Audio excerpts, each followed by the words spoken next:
Hey, this regional, the regional board meeting just started.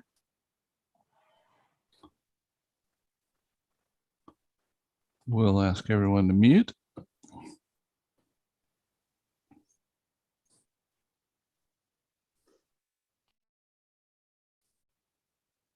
And our YouTube stream is active. Okay, so we're good to go? We are good to go. All right. Good morning. Welcome to the 578th board meeting for the California Regional Water Quality Control Board, Central Valley Region. I am Denise Kadara, acting chair for the Central Valley Water Board, and I will introduce the other board members in just a minute. This is the 11th meeting that we are conducting during the COVID-19 emergency. In order to comply with public gathering limitations and physical distancing requirements, and as authorized by the Government Code 11133, there is no physical meeting room. For the people who want to listen to the meeting, the board customary webcast is available. And I just lost my place, sorry. I am sharing the screen for people to email if they have questions. Okay. Okay. So in addition, we are receiving presentations and public comments through a Zoom meeting platform. If you are intend to present or comment or think you might be interested in commenting, you should already be in the Zoom meeting room using the meeting ID provided on the board website and the password you received from our staff. If you have not already received the password, you can email us at agenda5@waterboards.ca.gov. That email address is agenda followed by the number 5 with no space at waterboards.ca.gov. Include speaker comment in the subject line so we can follow up with you. For those in the Zoom meeting, you will be on mute and your camera turned off until it is your turn to speak. Our meeting host, Gene Coughlin from our IT team, will then unmute you and ask you to turn on your camera if you have one. When you are done speaking and the board members have completed asking questions, you will be placed on mute and your camera turned off. We appreciate your patience and understanding during this extraordinary time. I will now introduce other board members as follows. Carmen Ramirez from Atwater. Raji Braun of Bakersfield. Mark Bradford of Sacramento. Good morning. Sean Yang of Sacramento. Good morning. Nick Avdis of Sacramento. And I am Denise Kadara of Allensworth. State Board Member Nicole Morgan is participating in this meeting and will give an update to the board a little later. I will now introduce Patrick Palupa, who will introduce his staff. Good morning, Acting Chair Denise Kadara. I think the one thing I know everybody tuning in this morning will note that Dr. Carl Longley, our former chair, is not present. He was not reappointed to the Central Valley Water Board. We will have a commemoration of his service spanning over 30 years in the February board meeting. He's absolutely a giant in this field. Every single one of the water quality programs has felt his influence over years and decades of working towards clean water in the Central Valley. So I just want to kind of note that, but I also want to absolutely congratulate and thank Acting Chair Denise Kadara for stepping in and for ably working with all of our staff to come up to speed on the various issues that a board chair needs to know about, needs to make decisions on, leading up to and including chairing the meetings themselves. So Denise, my gratitude goes out to you for stepping into this role. Carl certainly leaves behind some big shoes to fill, but I know and in the interim and beyond, you're doing an incredibly capable job of filling those shoes. So many, many thanks to you.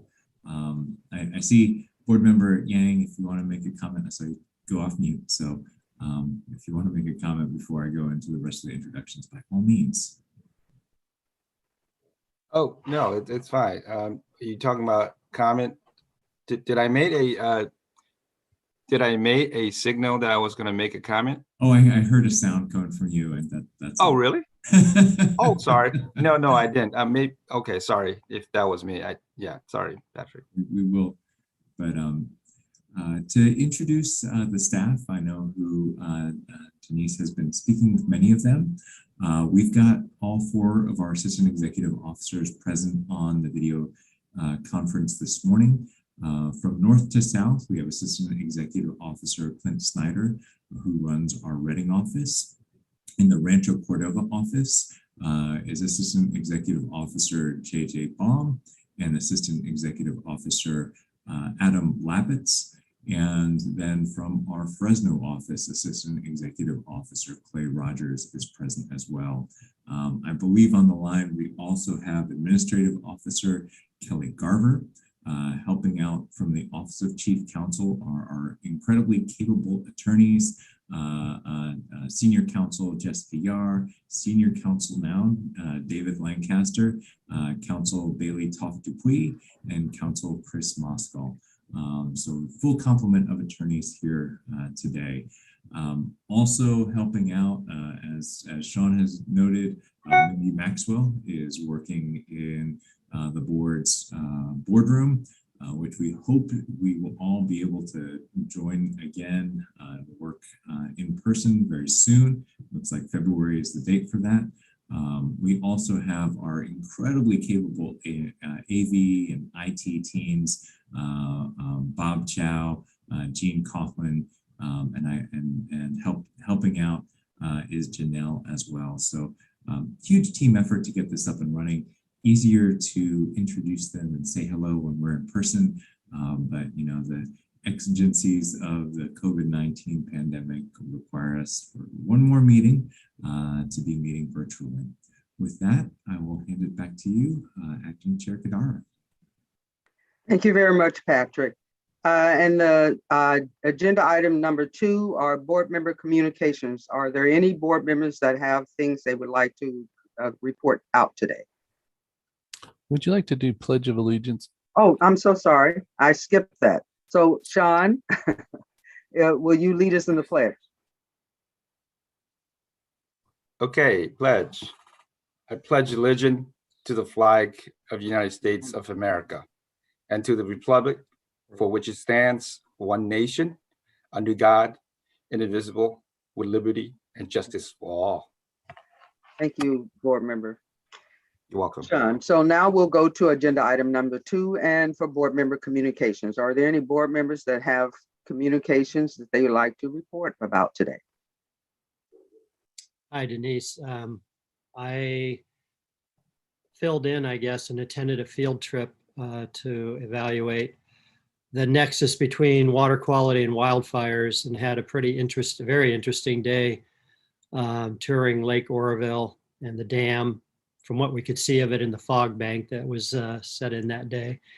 But then the fire recovery efforts in that general area, we drove through incredible amount of construction, debris removal, hazardous tree removal. And the number of people working up there really was astounding. I think there were thousands. And the housing issues surrounding their activities, and the ongoing efforts to get that burnt area cleaned up, and also the potential for another wildfire in the burn area was all very informative to me. I had no idea the magnitude of that effort, and I appreciate the chance to participate. I think Clint was the one who facilitated all that, so thanks, Clint, and that whole team from Reading did a great job. Okay. Thank you very much. Mhm. Mark, are there any other board members that have communication? Sure. This is Sean. Just want to echo, in addition to what Martin already said, he's really on point. Just want to add that, first I want to thank Patrick and Clint and the whole team and all the other agency that were present that day on the tour. It was incredible learning experience for me, as it was my first tour. And first was just meeting everybody in person for the first time in this position. So that's, to me, it was a thrill. And then, got to learn about the dam, or what really goes on within and outside of it. And then as we went to the burn area, as what Mark alluded to, it's incredible experience of the amount of work and different agency vendors pull all the work and so forth, not to mention the amount of money that is being supported by the government into it. And it's just really thrilling, but it's also sad to see, how much fire has burnt our California land. And just hope that, it will somewhat be a change of not so much of fire every summer. So, but getting rain more and more. So just being very thankful to the people that took their time to show us around and learn this incredible information. And I think it will be a great help for me going in the future of my decision making in a lot of things. Thank you so much. Thank you very much, Sean. Great. Any other board member communication? Did you have something you want to say, Patrick? No, I did want to thank both Sean and Mark for coming out and attending that tour, and for Clint for setting it up. I will note that we're not going to let DWR live it down, the fact that one of the reasons we went out there was to tour the Oroville Dam. We got up on top of the dam, and it was one of the thickest tule fogs that the area had seen all year. So we could not see more than 5 feet in front of our face and had to take their word for it that yes, we completed massive repairs on the tallest dam in the Western United States. You'll have to take our word for it because you can't see a darn thing today. But that said, I echo what board members Bradford and Yang mentioned. The scope of the Dixie fire, which we were in that footprint, it's truly extraordinary. That was one of the mega fires that has ravaged California. We're talking about 1 million acres burned in that fire. So it's truly extraordinary to see all that and to recognize the scope of the challenges that we face.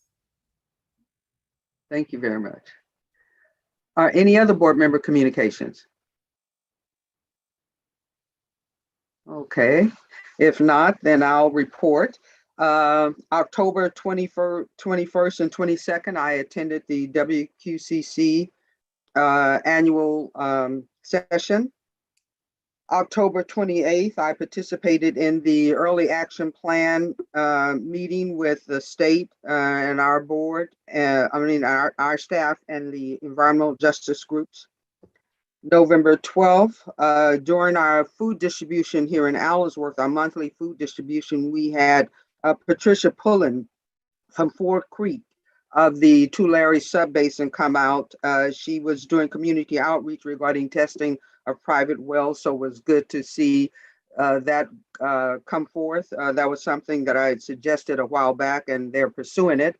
So there are ways to reach out to the community, and I'm glad that Patricia was available that day to reach out to the community.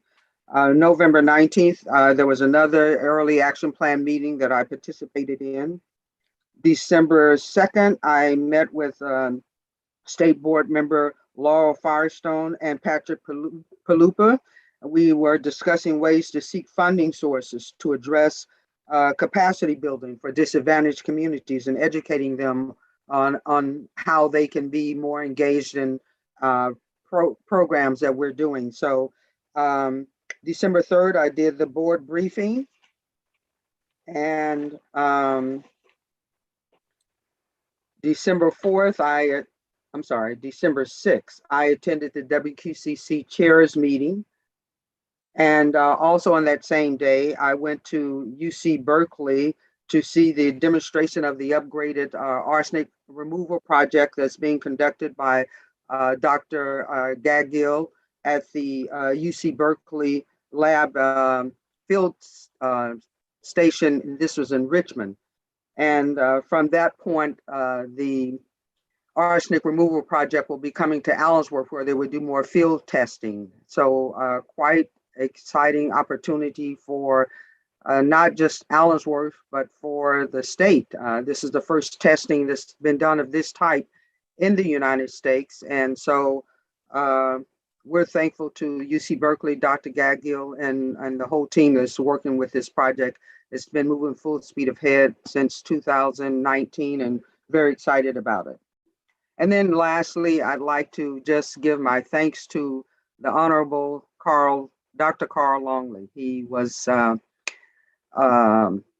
very wonderful chair of the board. He was a mentor to me.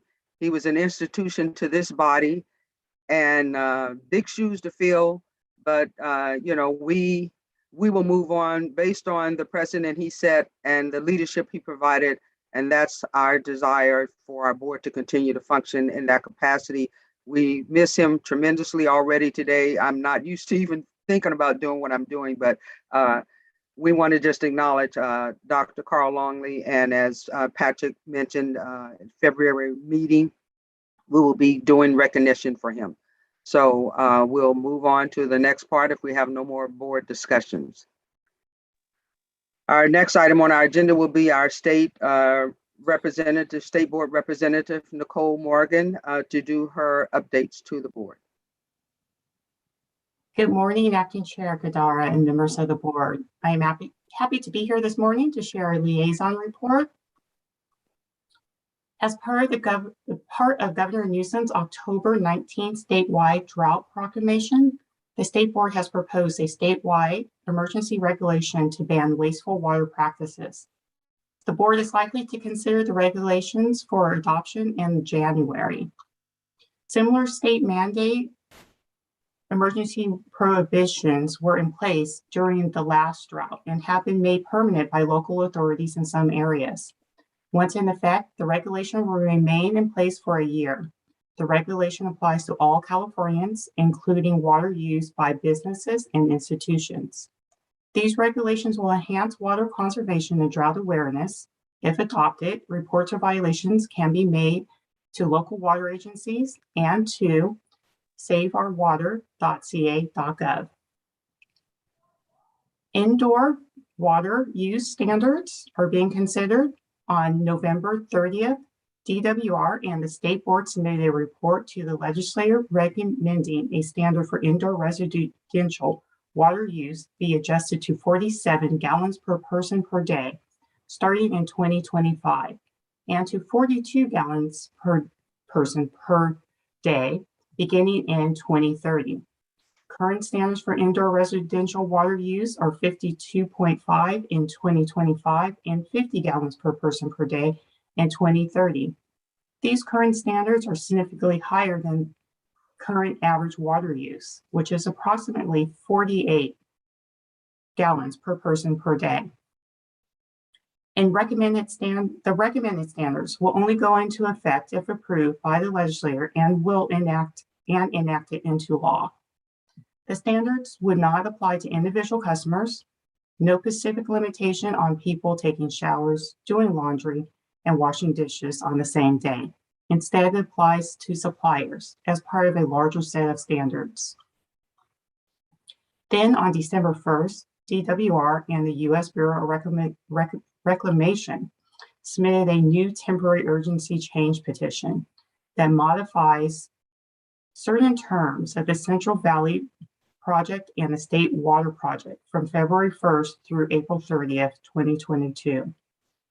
The State Board will consider this petition in the early part of next year. Then, yesterday, the State Water Board held a workshop where staff presented an informal item on updating and implementing the Bay Delta Plan. Staff also discussed the 2018 Bay Delta Plan amendments for the lower San Joaquin River flows and southern Delta salinity, and a timeline for completing the Sacramento Delta update to the Bay Delta Plan. So hot topic right now is the federal infrastructure bill.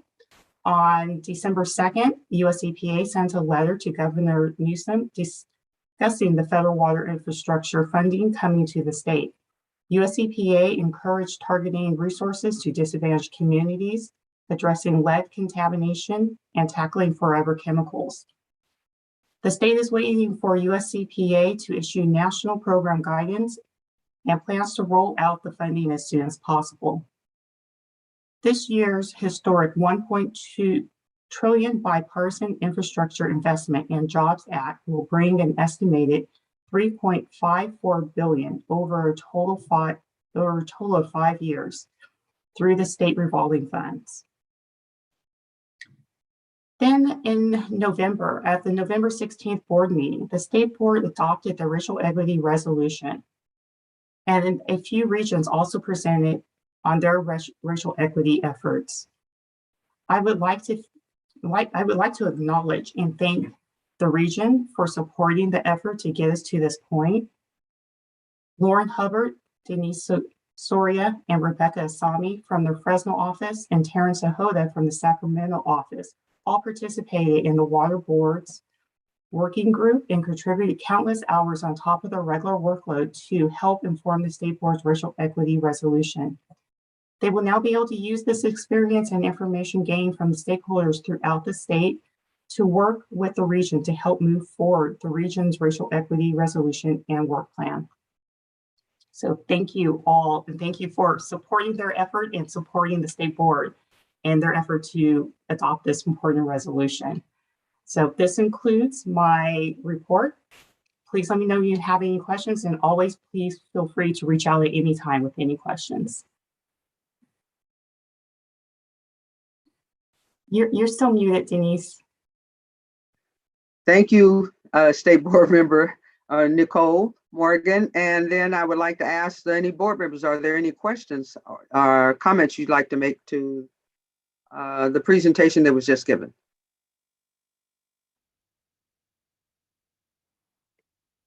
No? Did you have any comments, Mark? No? No comments. Nicole, Okay. nice to meet you virtually anyway. I guess we're going to get together and have lunch eventually. Looks like after the new year. So I look forward to talking to you then. Thank you very much, Nicole, for that update. We certainly appreciate it, and always glad to have you join us at our sessions. I will say thanks to Nicole. It's always good to see you. We'll be meeting in person soon enough.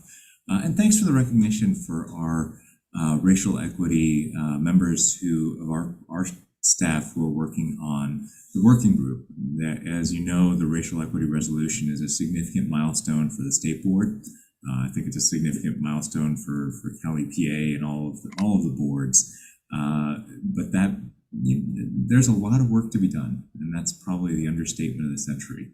The racial equity resolution is fantastic. It's obviously coming decades too late, but better late than never to get these efforts underway. And it represents, I think, a sea change in terms of where the state and regional boards want to focus their effort at rectifying injustices throughout our communities. The team who has worked on that resolution, I've been meeting with them. I will continue to meet with them because one of the things that is called out in the state board's racial equity resolution is that the regional board has some work to do. And we're going to be developing our own racial equity resolution tailored to our specific region and the challenges that we have in the Central Valley. And so, we'll continue those discussions.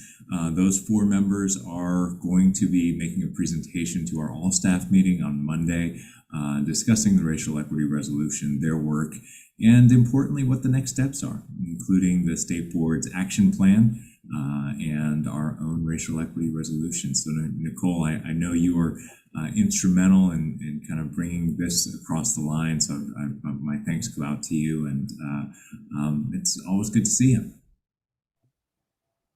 Hi, Nicole. This is Sean. Can you hear me? Thank you Yeah. for the presentation. I was just curious if you could email me that resolution. I would love to read it. Thank you. Appreciate it. We'll get you a copy. We'll get you a copy. It's online.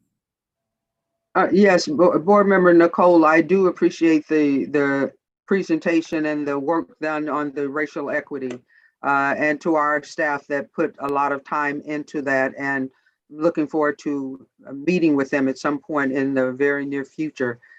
So thank you very much. We've come a long way in this effort. We still have some ways to go, but it's on the table, and the discussions that are happening now and the resolution takes us a long way and beginning to move forward and address racial inequity. So thank you both very much.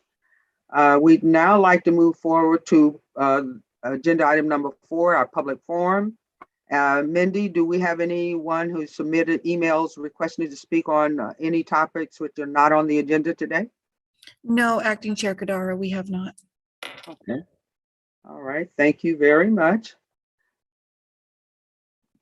We'll move on to our next item, which will be the Executive Officer's Report.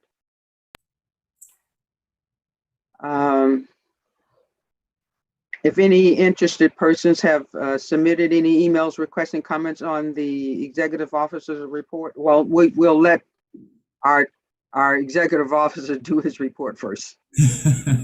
So you know, the Executive Officer's Report is before you. It represents a lot of milestones. There's a lot of cleanup cases, enforcement actions, settlements, and other work that has gone on here at the Central Valley Water Board. I do have a series of awards to be given out today as part of the Executive Officer's Report. But before that, I just want to mention kind of what the plans are for the upcoming meeting in February, and what we've been doing here at the Central Valley Water Board in terms of COVID response. As you know, a number of months ago, the governor articulated a plan whereby all state workers would have to demonstrate proof of vaccination or be subject to testing. And what we've been working through here at the Central Valley Water Board are a series of protocols to comply with that directive. So as of a couple weeks ago, the program's up and running here. We have antigen and PCR tests that we've been handing out to staff that are in those categories of unvaccinated or declined to state, which is their right under the existing state policy. And just want to let you know that although we've discussed this quite a bit, we finally have the supplies, and we've been working out internally means of making sure that our staff have access to all the equipment that they need to work through the test or vaccinate requirement that is part of state government protocols these days. In addition, we are working on a return to the office policy. We'll be releasing a survey to staff to get some input on what their plans are, what they'd like to see out of a return to work policy. There's a number of issues kind of floating around. CalHR has made a fairly significant move in designating the classes of employees. So you either are office-centered or remote-centered under their new policy, and there are all sorts of different requirements that apply as we move forward into kind of a post-COVID world, or at least a post-all telework world, where how your work day will be structured, how many days in the office, how many days at home. Things of that nature are all things we are working on as part of a Cal-EPA-wide and a individual region-wide plans to return to the office. And the idea is that these would be starting up pretty soon. So Cal-EPA envisions getting its return to the office policy, its telework policy approved by the Department of General Services sometime in January or February, at which point we can turn around and develop our own protocols for the Central Valley region. and implement those so that by the springtime, we will have more definitive guidance about how our office will look as we move forward, given all the different policies that we're now operating under and all the protocols that we have to abide by to make sure that our employees not just remain safe, but also that they remain productive and that they have a work environment that is kind of adapted to the new reality. So that's something that's pretty significant. For the February board meeting for the board itself, we are currently scheduled to meet in person. The laws that allow us to have fully hybrid meetings go away as of January 31st. So we will be in a more regular meeting mode come February. We're still working out the IT details for our Rancho Cordova office. So at the current juncture, we're scheduled to have an in-person meeting in February and to kind of kick off the next phase of how we're going to do things. And that will allow for some hybrid approaches. So people who want to testify on specific items can zoom into the meeting without having to appear in person. But we will also have the ability to conduct in-person hearings, which I think is incredibly important, particularly for enforcement matters and for matters where I believe the parties themselves think it's vital that they come before the board.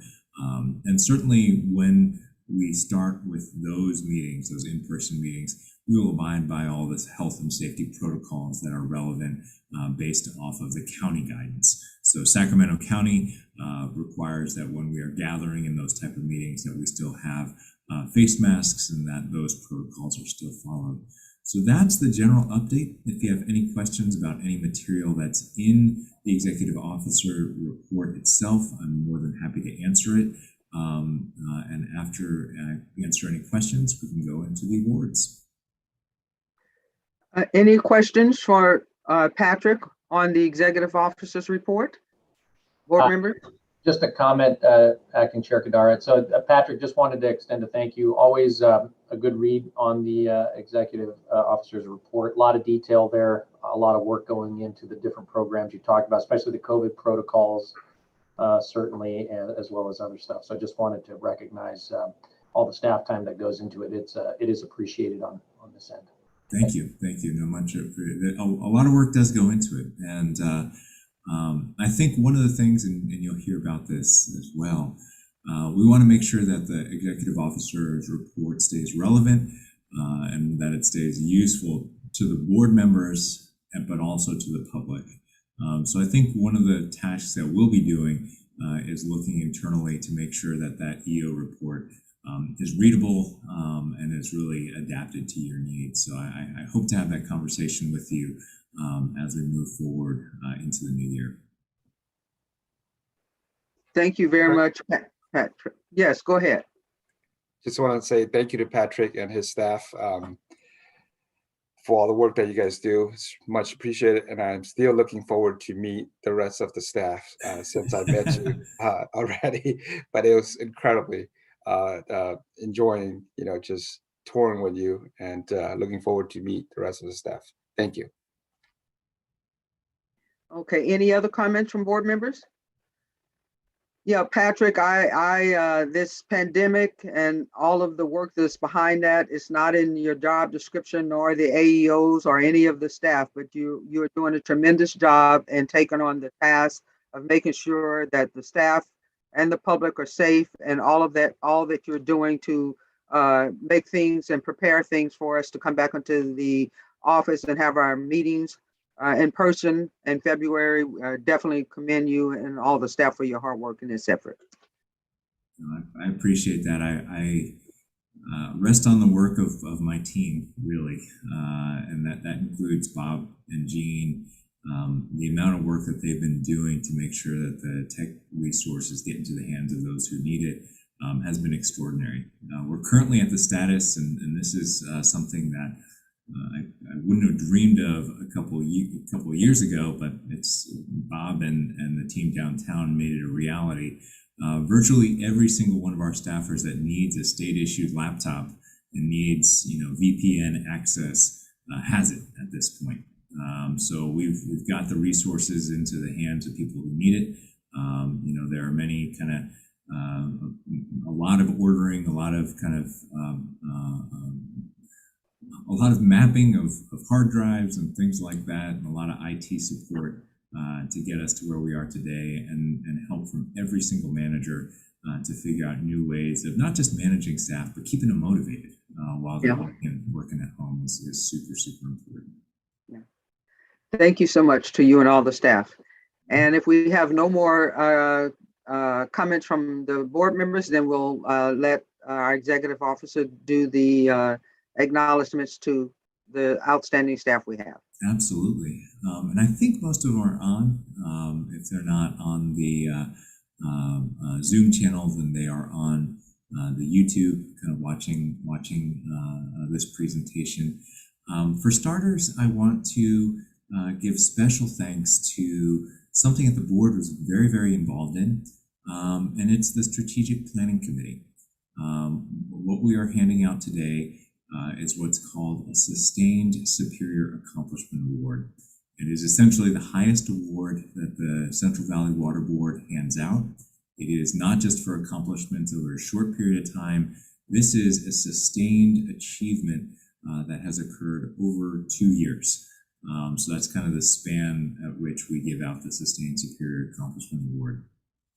This one goes out to the entire strategic planning team. That includes Lynn Coster, Senior Environmental Scientist in Reading, Chris Flower, Supervising Engineering Geologist in Rancho Cordova, Jonathan Muir, Engineering Geologist in Rancho Cordova, Christine Croyle, Staff Services Manager here in Rancho Cordova, Maxine Cottrell, a Water Resources Control Engineer in Rancho Cordova, and Rebecca Asami, Engineering Geologist in Fresno.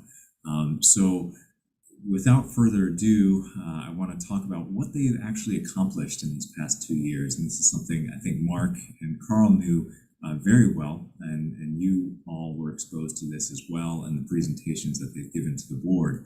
But throughout the past 2 years, the board's Strategic Planning Committee, composed of staff selected through a competitive process involving multiple programs in all 3 offices, has diligently worked with the board's senior management, board staff members, and a vast multitude of stakeholders to craft a strategic vision, a mission statement, a set of shared beliefs, and a strategic plan to guide the Central Valley Water Board's 19 water quality programs for the next 5 to 7 years.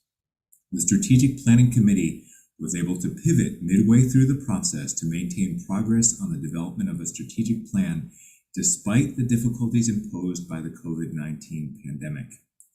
Members of the team were able to formulate a strategy that included multiple presentations before the board, multiple opportunities for the public to provide input, including a public forum drawn together on exceptionally short notice, multiple surveys sent to staff and stakeholders, and a drafting process to arrive upon a strategic plan that the board and the board's management were all amenable to.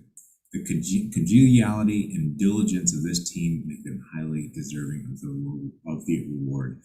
So I commend them all, whether they're in the Zoom or not, they will all be getting both a plaque and a small financial award as well. Give an You can't applause take to pictures that. in person, but A great job to our wonderful staff for the tremendous job that they did. And thanks to our board member, Mark Bradford, and Dr. Carl Longley for his work and helping move this process forward. We're very grateful to all of you, and congratulations. Yeah, and I'd just like to add my thanks. I mean, I was really pleasantly surprised that we were able to keep it on track and that the staff was able to keep it on track, given COVID and all the other challenges that entailed in doing everyday work that had to happen, doing inspections and so on. And yet the strategic plan stayed on track, and we got public input and we addressed public input. And I thought the end product was something we could all be proud of and something that we can use as a measuring stick moving forward. So thanks to that entire group.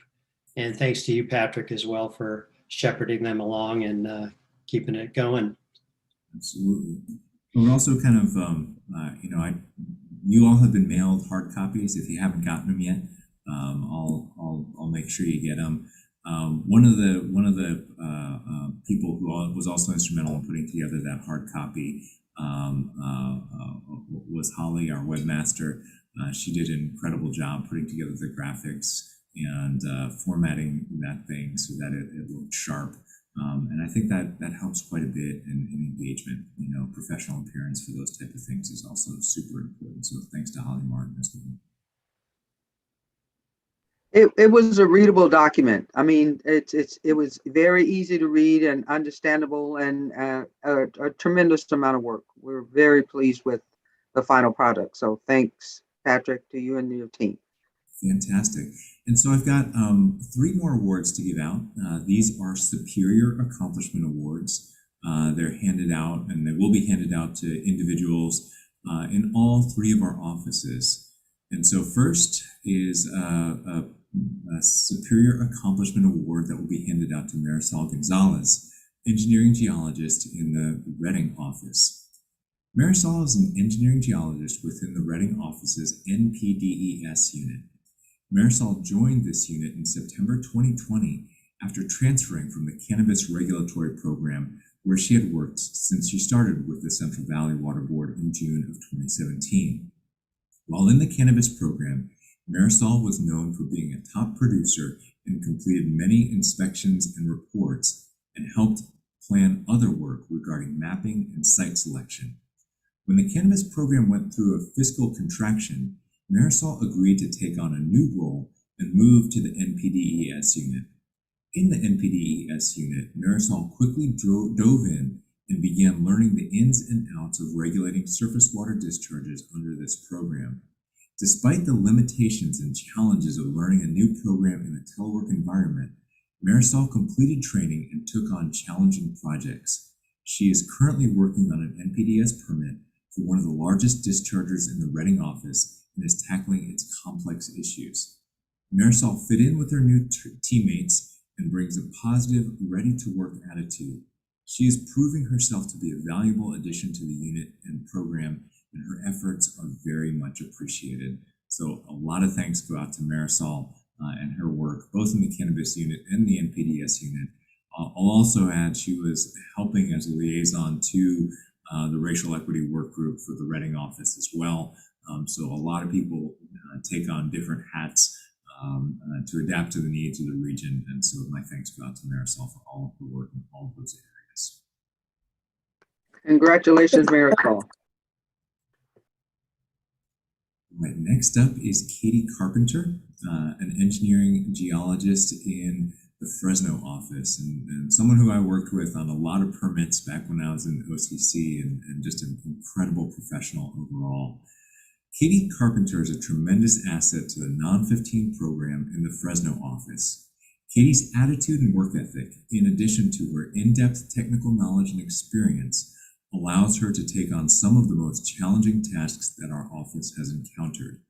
Katie consistently demonstrates her ability to be the lead staff on complex projects and provides thorough review, allowing management to make well-informed decisions. Management consistently receives high praise for Katie from both the public and from her coworkers. Katie has recently taken the lead for reviewing nitrate initial assessments submitted for food processors and domestic wastewater treatment facilities to comply with the nitrate control program of CV salts. Her knowledge of the facilities and CV salts requirements were crucial to her review of the assessment reports. Katie's new role within the unit is to continue drafting a general order for food processors within the region to allow efficient and consistent permitting. Katie also has her hands in the day-to-day permitting tasks, including issuing notices of applicability and monitoring and reporting programs for existing general orders, reviewing reports of waste discharge to begin the start of a permitting process for individual waste discharge requirements, review of a CEQA document for a modification to a major winery, handling multiple inquiries from the public and regulated community relating to CV salts and local agency management programs, and processing Public Records Act requests. Katie possesses a vast amount of experience and knowledge of the Non-15 program and is a valuable member of our Fresno team. She is very deserving of this award. So many thanks go out to Katie for her work. Congratulations, Katie. Thank you. Oh, fantastic.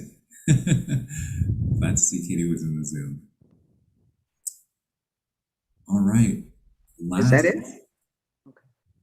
Last but certainly not least, we have one more Superior Accomplishment Award given out to Girma Getachew. This Superior Accomplishment Award is awarded to Dr. Girma Getachew, whose incredible dedication in so many areas has greatly contributed to the Confined Animal Facilities Unit's success. Girma's scientific knowledge as a certified crop advisor and PhD soil agronomist sets the bar for excellence. He is a key role model and a great source of knowledge for the unit. His attention to detail, in-depth understanding of how dairies operate, and unique skills as an agronomist are instrumental to the team's successful regulatory oversight. Due to his vast experience in the Confined Animal Facilities Regulatory Program, he is able to effectively mentor new staff in their review of nutrient and waste management plans. As an agronomist, he provides invaluable input during the review of nutrient management plans. Girma's mentoring skills and on-the-job training has enhanced other staff's professional growth and has helped the program gain the respect of the industry.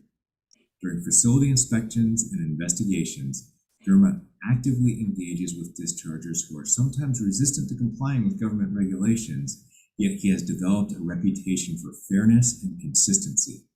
His professional style and approach to improved regulatory oversight increases this unit's efficiency.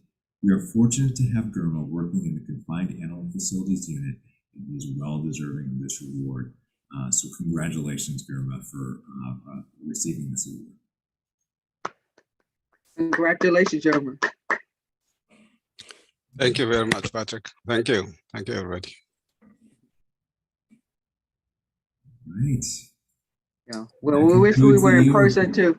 We wish we were in person to acknowledge and handshake and take a picture and congratulate everyone. But in our absence, we appreciate all the work you've done and congratulations on receiving the awards today to all of you. Thank you. Denise, I would like to say a couple things. Please. Thank you, Patrick, for presenting the Superior Awards to our 4 recipients. As we all professionals in different fields outside of this field that we are in, we know that anytime anyone receives a award, they have to perform exceptional work to be recognized and receive the award. And this is just not an ordinary award, as Patrick alluded to. It's a Superior Award, which is the highest award that we have in our region. So I just want to say thank you from the bottom of my heart for all the excellent work that you guys have done to our community. And I hope that this award will somewhat justify your work and make you proud of the work that you have done for our community. Thank you. Thank you again. Thank you very much. Nick? I just want to thank you. Yeah, I don't want to pile on, but I do appreciate the efforts of the folks, the recipients, but also appreciate the fact that we do recognize these accomplishments by our employees. I'm involved in many organizations, and I do feel it makes a difference to recognize exceptional work. And so thank you to the recipients, and thank you for bringing this to our attention in terms of this folks' accomplishments. This organization is only as strong as obviously the highly technical staff, professional staff that is doing the work in the trenches. So thank you. Thank you very much, Nick. Are there any other comments from board members? Patrick, that concludes your presentation this morning for the executive officers section. That's okay. it. All right. Thank you very much, Patrick. And Mindy, are there any interested persons that have submitted an email that would request to come in on this item today? No, Acting Chair Kadara, there are none. All right, thank you very much. Then we'll move on to the next item on our agenda, and that will be approval of minutes from our prior meeting of 15th of October, 2021. Are there any edits or corrections to the minutes, board members? I will move approval of the minutes. Okay, it's been moved. Do we have a second? I second that. Okay, thank you, Sean. It's been moved and second to approve of the minutes for the 15th of October, 2021. All those in favor, would we call the roll? I'm sorry, I'm thinking of another meeting. Mindy, would you please call the roll? Board Member Bradford, I'll abstain since I unfortunately missed that meeting. Board Member Yang, Yes. Mindy, just letting you know, you have a echo on your mic. oh, okay. Thank you, I'll fix that. Board Member Abdus, Yes. and do we have Board Member Ramirez online? Okay, and Acting Chair Kadara? Yes.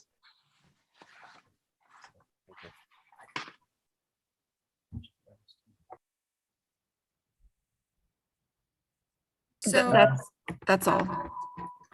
Just point of clarification to Denise and Patrick or anyone. So in the process of missing board members, and we got 3 yes and 1 abstain, is that still considered majority? Yeah, it is. It's the abstention is sufficient for counting a quorum, and so we've got a 3 to 1 does result in passing. Okay, and we just count the ones that actually voted, right? So the absent boards doesn't count as our majority vote, just for point of clarification. Okay, great. Right. Thanks. Thank you very much, Sean. Okay, we will move on to our next item, agenda item number 7, the uncontested calendar. This is a time and place for a public hearing to consider uncontested items 11 and 12. Mindy, has anyone submitted an email requesting to comment on any of the uncontested items? No, there are no emails for uncontested. Okay, are there any late revisions, staff? No late revisions, thank you. Okay, then we'll close the hearing and entertain a motion, unless entertain a motion. A motion to approve of the uncontested calendar. So moved. Okay, is there a second? I'll second, Denise. Thank you very much. We have a second, so will you please call the roll, Mindy? Board Member Bradford, Yes. Board Member Yang, Yes. Board Member Abdus, Yes. and Acting Chair Kadara. Yes. Thank you very much. We'll move on to our agenda item number 8, Water Quality Program Priorities. This is an informational item. At this time, the executive officer will discuss the Central Valley Water Board's program priorities for 22 and 23. It's an informational item and no action will be taken, although the board may ask questions and provide direction to staff. Following the presentation, interested persons will be allowed 3 minutes to address the board. We will now hear from the executive officer on this item. All right, good morning. Let me get my screen shared for just a moment second here.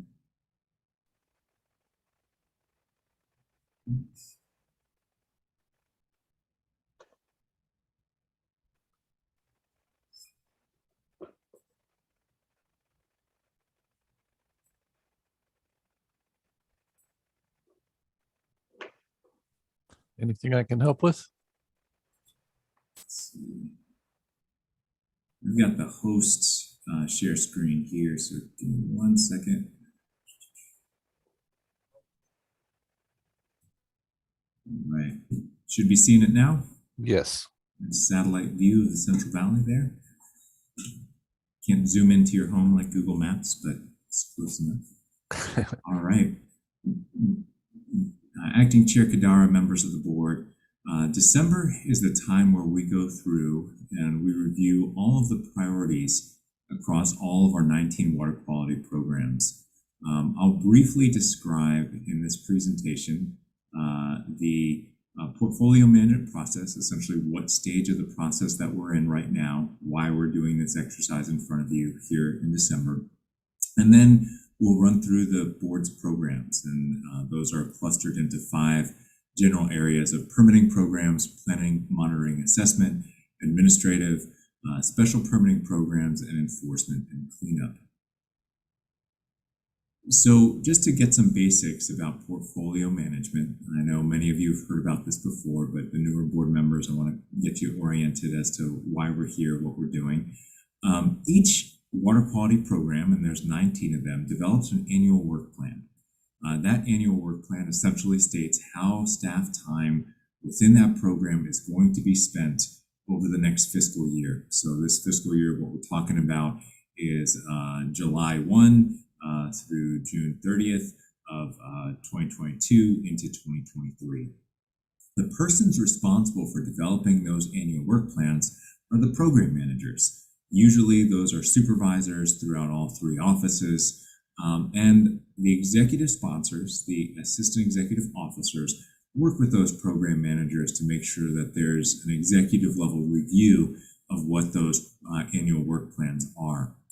The executive management group as a whole, so that is all of the AEOs, myself, and Kelly Garver, kind of maintaining oversight of how the hours are spent and how the administrative time is accounted for, are responsible for the portfolio management process and for developing draft priorities for your review in December.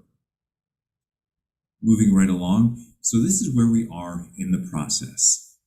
We are right at the prioritization stage, which takes into account what we're going to be doing over the next year. Then, after the priorities are approved, we will work on work plan development in January through March. The EMG will approve the work plans in April. And then the program managers will go through the process of working with the supervisors, seniors, and staffs in each of those programs to develop the kind of minute details of how these programs are going to be executed over the next year. Then there's a report out about the year that has passed. That's the report that I give you each August. And right about that time frame are the kickoff meetings, where all of the units get together. It's been virtual for these past couple of years, and essentially develop a shared mission. We're going to do this over the course of the next year, and the process begins again. So first, let's get into the permitting program priorities. So these are all the programs that issue some of our main permits that the board approves in its board meetings. For the NPDES permitting program, which is the federal program that issues permits for point source discharges like the pipe that you see in the picture here, we've got 3 main goals here. First, and you'll see this in a lot of our program priorities, CV salts program implementation. The NPDES permitting program is primarily concerned with the salt control program, since it does not regulate discharges to groundwater that are regulated under the nitrate control program, but working out the details of how the salt control program will apply to all of the publicly owned treatment works and other facilities regulated by the NPDES permitting program will be a big feature of what they'll be doing in fiscal year 22-23. Now, bullet 2 is data quality assurance. Probably nowhere is this more important than the NPDES permitting program. First, there is a US EPA sufficiently sensitive methods rule that gets quite technical, but it basically ensures that these facilities, when they do their sampling, when they do their method sampling, they use the test method that is designed to get the most accurate results based on the water quality parameters defined in the permit.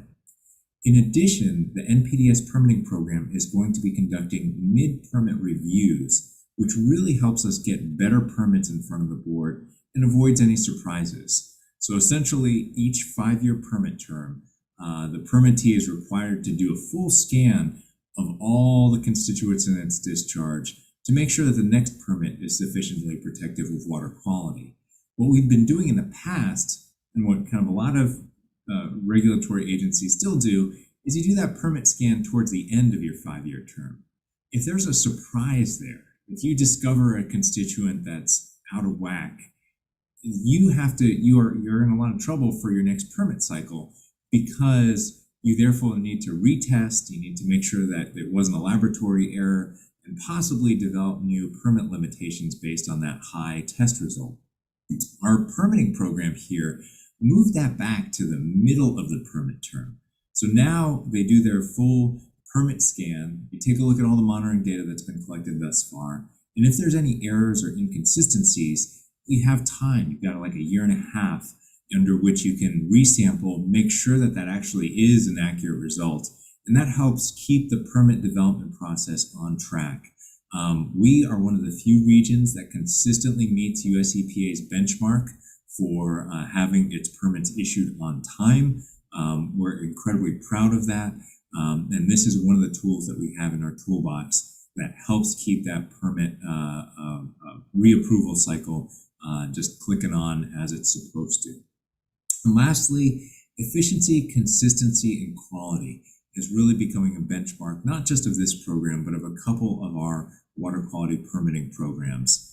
Really, this means adapting to fewer federal resources. We're getting less contract support for our NPDES permitting program from US EPA by streamlining permit adoption and continue to use general orders where appropriate to streamline the permitting process. I will add State Board member Nicole Morgan, when she worked at the regional board, was instrumental in setting up one of those general orders that has possibly been one of the biggest time savers in this program.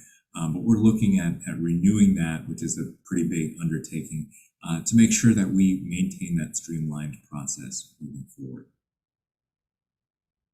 The next program I'm going to discuss is the WDR program. This is the program that regulates discharges to land. First and foremost, again, CV Salt's program implementation is at the top of the list for what we're going to be doing over the course of the next year. This includes reviewing notices of intent, essentially what dischargers are going to be regulated under of the options presented in CV Salts, reviewing technical reports, and modifying existing permits to really clamp down on nitrate requirements. Board member Kadara, or Vice Chair Kadara, you've been in some of those CV Salts meetings where dischargers have been asking who is reviewing all of these reports. There are literally hundreds, if not thousands, of reports coming into the board under the CV Salts program, not necessarily on the drinking water side, but on the permit renewal side. We're going to need new permit requirements here. There needs to be technical staff on the regional board side reviewing those. A lot of that burden has fallen to our WDR program, our non-15 program. And so this team has really risen to the challenge and has been doing an incredible amount of review of nitrate proposals and others to sufficiently protect groundwater. Like the NPDES program, the WDR program is also embarking on an effort for greater efficiency, consistency, and quality. And again, key to that is reducing the backlog of outdated permits and also developing strategies to increase stakeholder participation as part of the permitting process. Like the NPDES program, general orders are key to the success of this water quality program.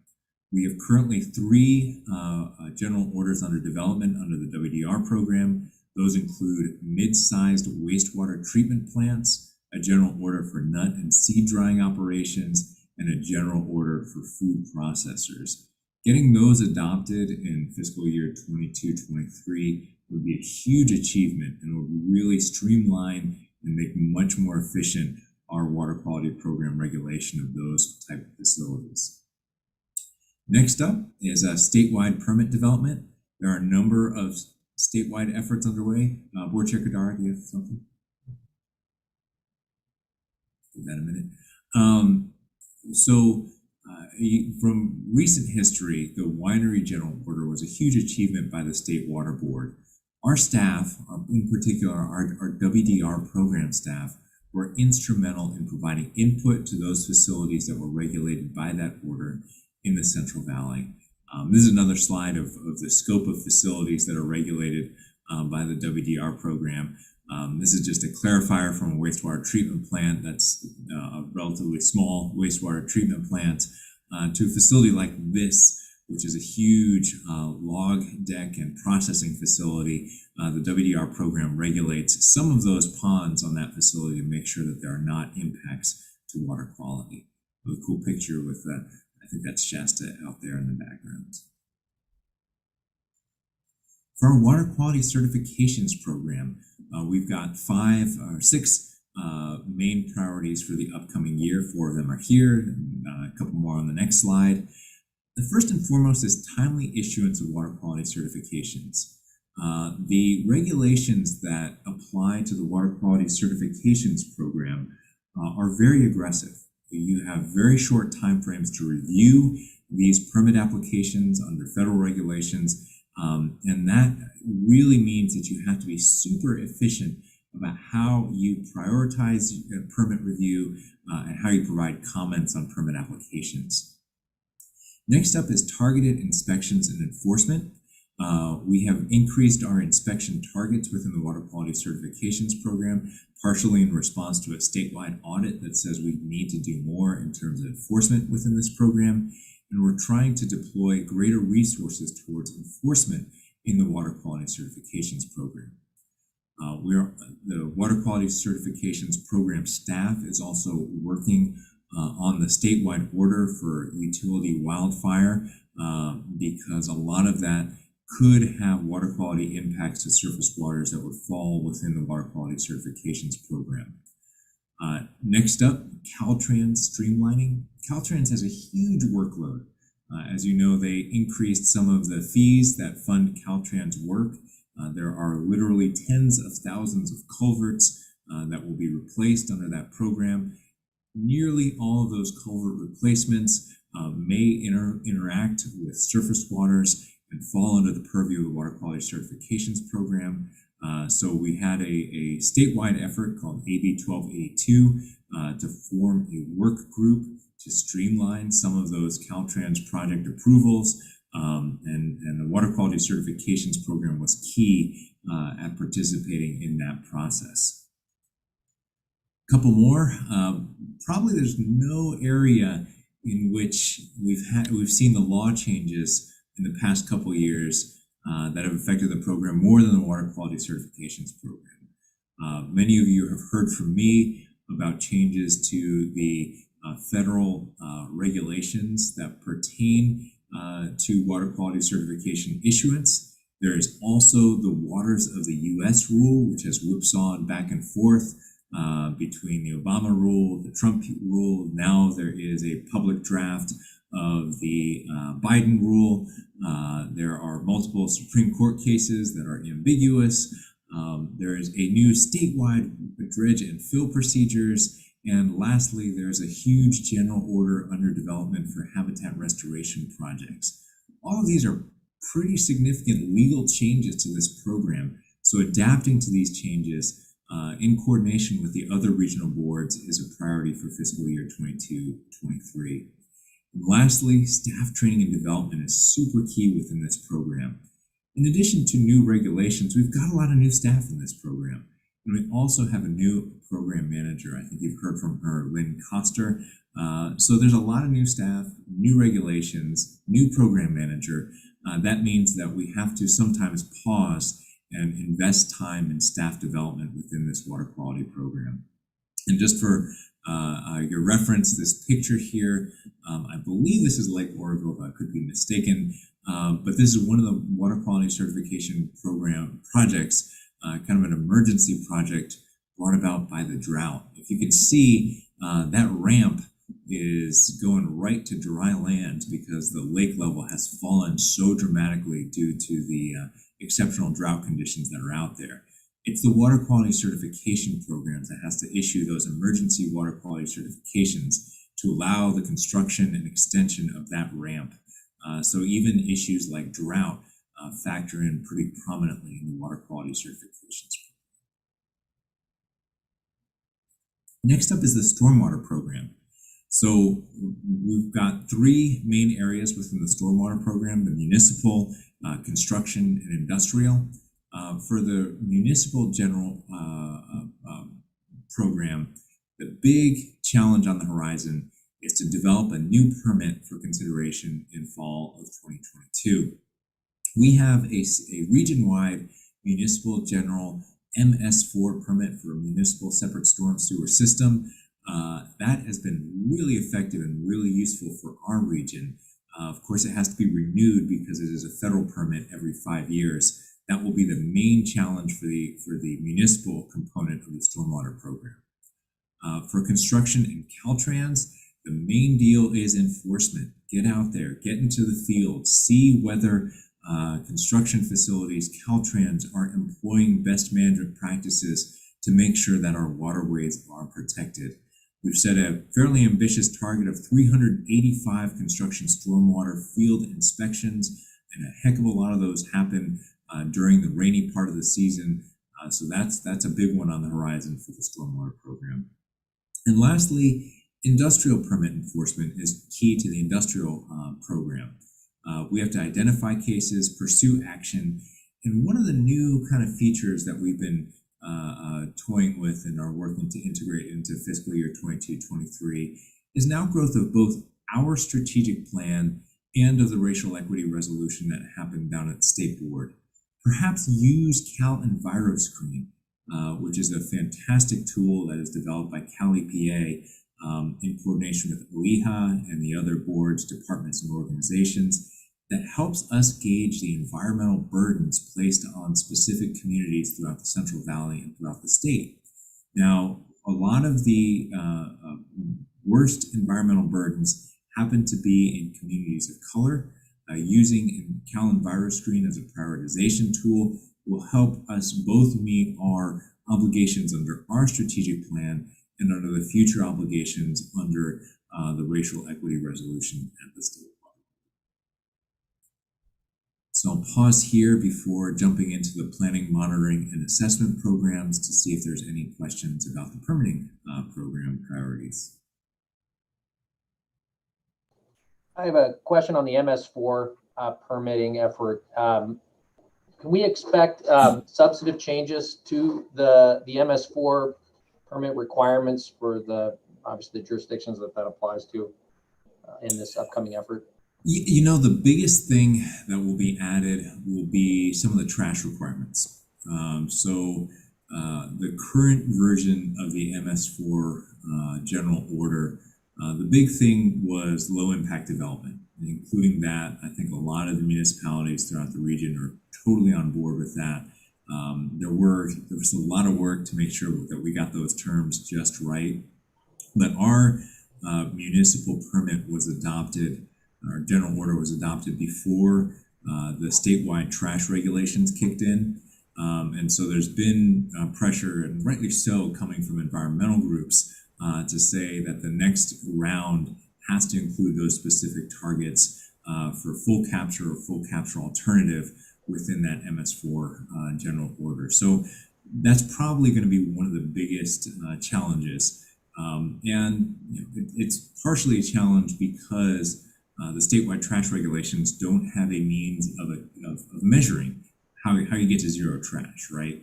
There's not really a good way of looking at a waterway and dipping your sampling tool in there and saying, all right, we're meeting it or we're not meeting it. So developing the right monitoring tools to see how that water quality goal is being achieved is probably going to be one of the big challenges. So that's kind of what I see as the big challenge on the horizon for that renewal. On that last point, certainly, I guess I understand enough about it to be dangerous, but how does the trash removal policy apply to waterways where, for example, this last rainstorm that we had, I have a particular example on Steelhead Creek. Obviously a lot of homeless camps throughout that corridor that folks obviously had to move out quickly because of rising waters that were a result of that last storm. And the aftermath of that is pretty significant amount of trash in Steelhead Creek. I know we've been engaged in efforts out there, and it is only one example, but it's one example that I'm familiar with because it's near my community and I see it every day, and it is awful. I will tell you, absolutely. Shocks the conscience, and I don't know. Certainly, it doesn't appear that the MS4 permit would require any of the member agencies or the participating agencies to address that trash issue. Is that correct? That is correct. I think you see that's probably one of the biggest challenges there is that some riparian areas aren't covered by the scope of the MS4 permit. They're not in the storm sewer system. So figuring out how to address that trash contribution is really key. We've put proposals on the table, just for what it's worth, to kind of have offsets for the trash that comes out of the MS4. There's been proposals here in Sacramento by Sac County to say, look, can we get some more leeway on full capture within our storm system? And in exchange for doing something about that trash cleanup within the watershed, non-MS4 trash contributions. Unfortunately, the verdict from the state board was that we need to change the statewide policy to make that work. But we're still working on solutions along those lines, whether it's kind of TMDLs or something of that nature, to figure out how to address it. But you're absolutely right. I mean, I think you do see a little bit of the dichotomy between kind of Northern California and Southern California. A lot of the Southern California waterways, for LA and San Diego, the homeless encampments are actually within the service area of the MS4. So they do something about it. There is that kind of regulatory hook that makes the municipality responsible for it. Within our region, you see a lot of that riparian areas, and the one you're mentioning, a lot of it is held by county parks, who are under-resourced, or by other kind of private entities that may or may not have the ability to kind of deal with that, especially not deal with that in a humane way. So it's a mess. I got to say, we're still looking for solutions to do something about that trash contribution from those encampments.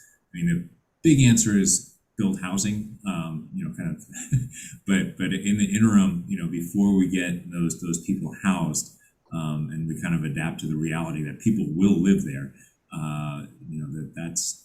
that's one of the things that we're working on, alternate strategies. I don't know, Clint, if you had something to say. Clint's the executive sponsor of this program. I might just add, or remember, Abdis, that it's important to remember that the trash provisions provide for municipalities to essentially come online to that full captured goal over a period of about 10 years. So it isn't that we implement those trash provisions in the next permit cycle and they're required sort of that day. There's already mention of them, through orders that we've developed, but it allows for a slow development of the catchment basins and other features that are required of the trash policy over an extended period of time. So we start to see a slow ramp up of those. We've already seen some of those features in different municipalities, but we'll continue to see those over time.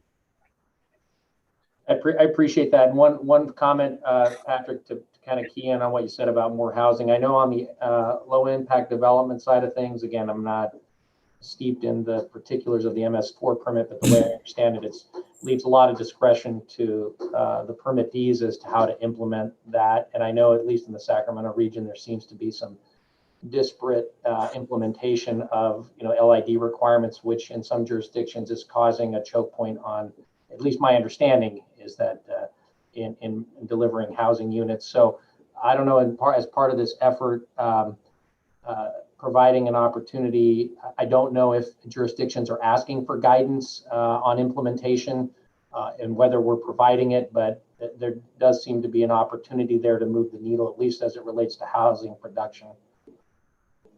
Yeah, no, I absolutely agree with you. You probably know it just as well as anyone that there's different capabilities, certainly within the many communities throughout our region. Some are quite adept and have extensive low impact development plans and BMPs and other kind of methods to deploy, while others are in a different kind of state. And that shows itself in terms of how easy it is, or kind of how comprehensive the development review process is. But yeah, I think, we're going to be going into an era where the development of this permit, the permit requirements will be pretty intense for the next 6 to 8 months, or probably a little longer than that as well. But absolutely, more than welcome to include you in some of those conversations. Yeah, I think I'd like that. So thank you for that. Thank you. Patrick? Yeah. I would like to make a comment and questions. So as California is always under a fire crisis every summer, millions of acres being burnt already, and who knows how many more will be burnt in the future, hopefully not too many. As my visit or tour with you and the rest of the members to the burn area, huge acreage been burned, as I alluded to, millions. There's got to be some concern about the habitat restorations.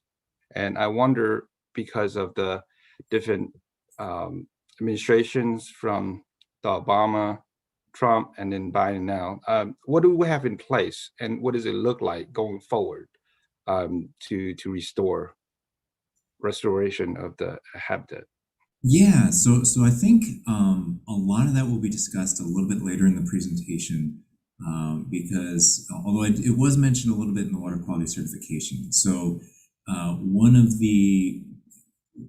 there's Clint, I don't know, Clint probably has a whole library of the different efforts that are currently underway.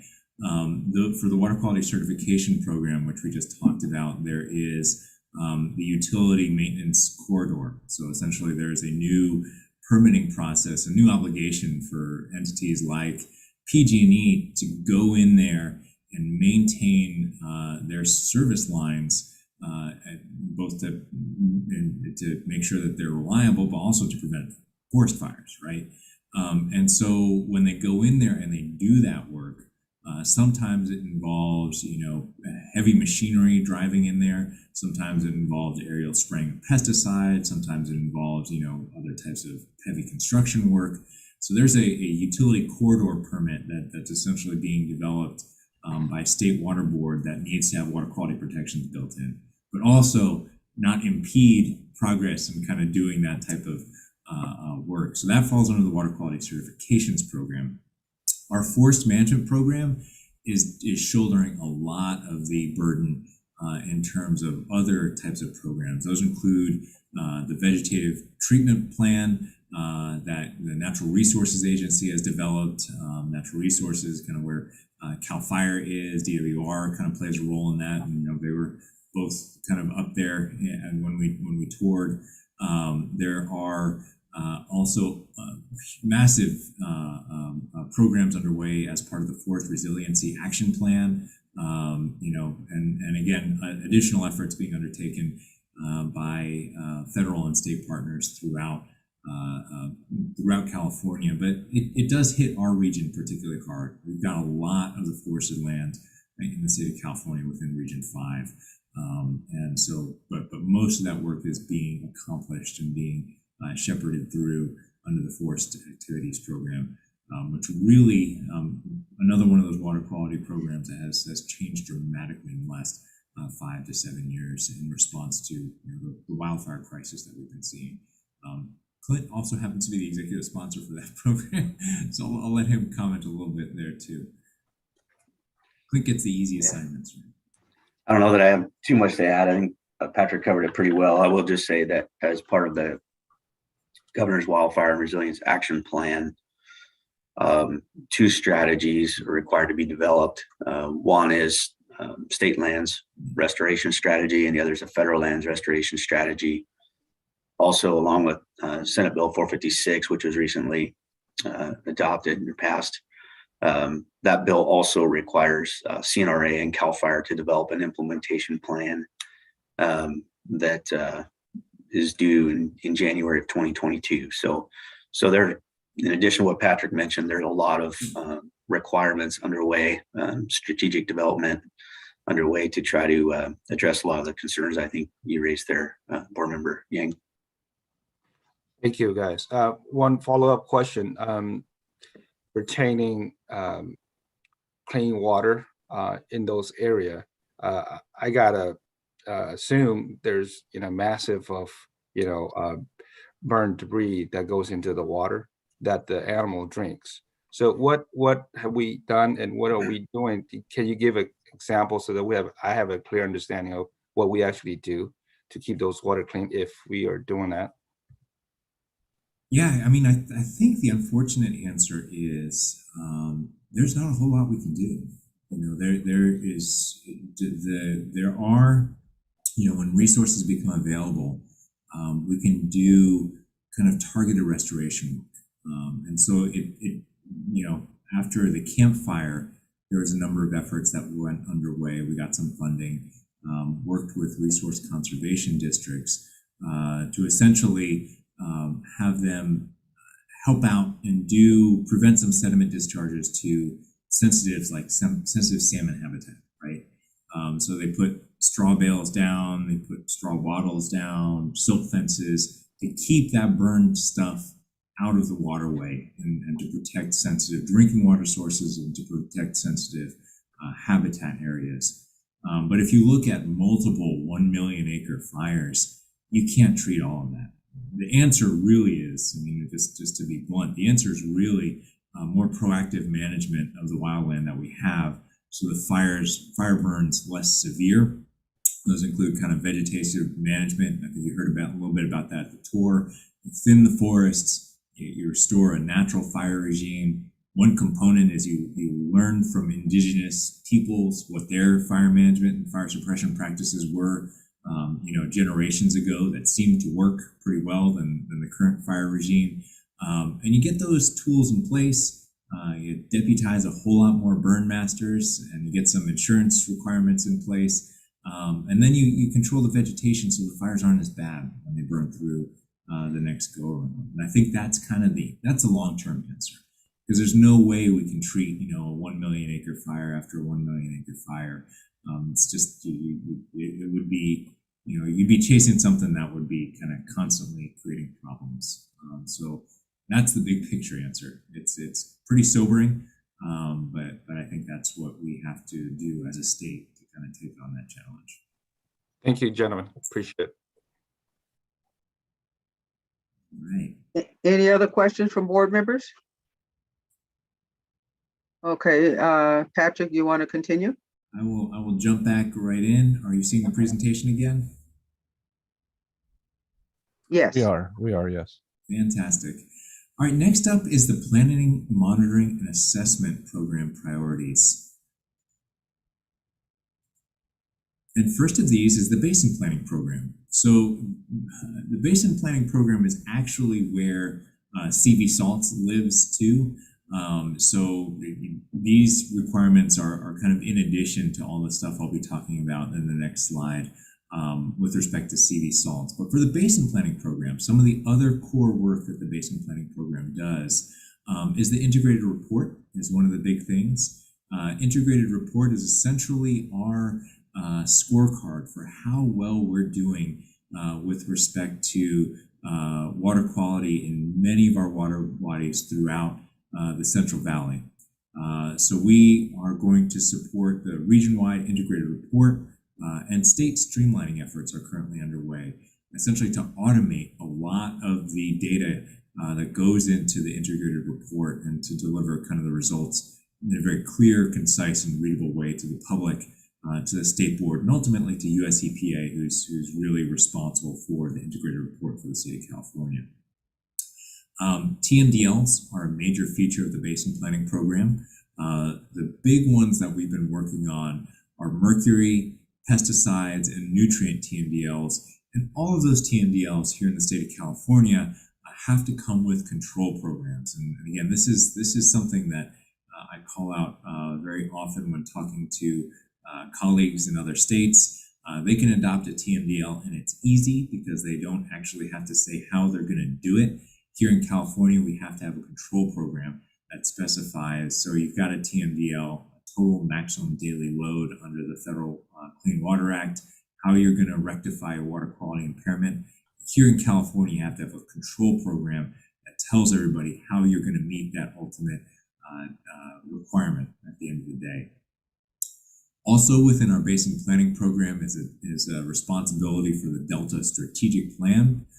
This includes continuing the Delta Regional Monitoring Program, overseeing monitoring for pesticides, toxicity, mercury, nutrients, and constituents of emerging concern, as well as continued implementation of the Delta Nutrient Research Plan that will better inform how we're making decisions within the Delta about nutrient regulation, which of course is a driver for HABs and other water quality concerns that we're very worried about.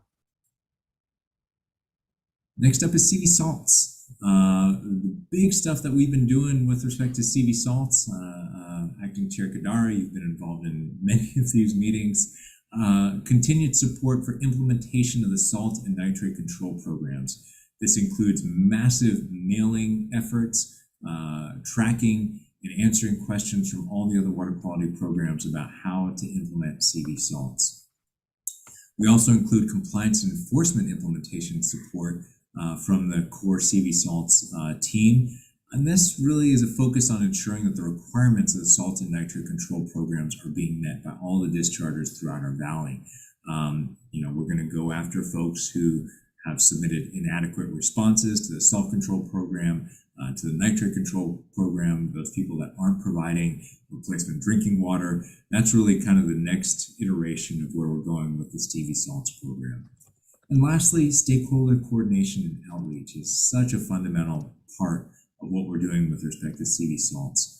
This includes attending and overseeing the CV salts executive committee meetings, public education and outreach committee meetings, workshops, educational meetings, meetings with disadvantaged communities, the management zone implementation plan meetings. There's a lot of conversations that need to happen with the regulated public, with the communities that need to get the drinking water.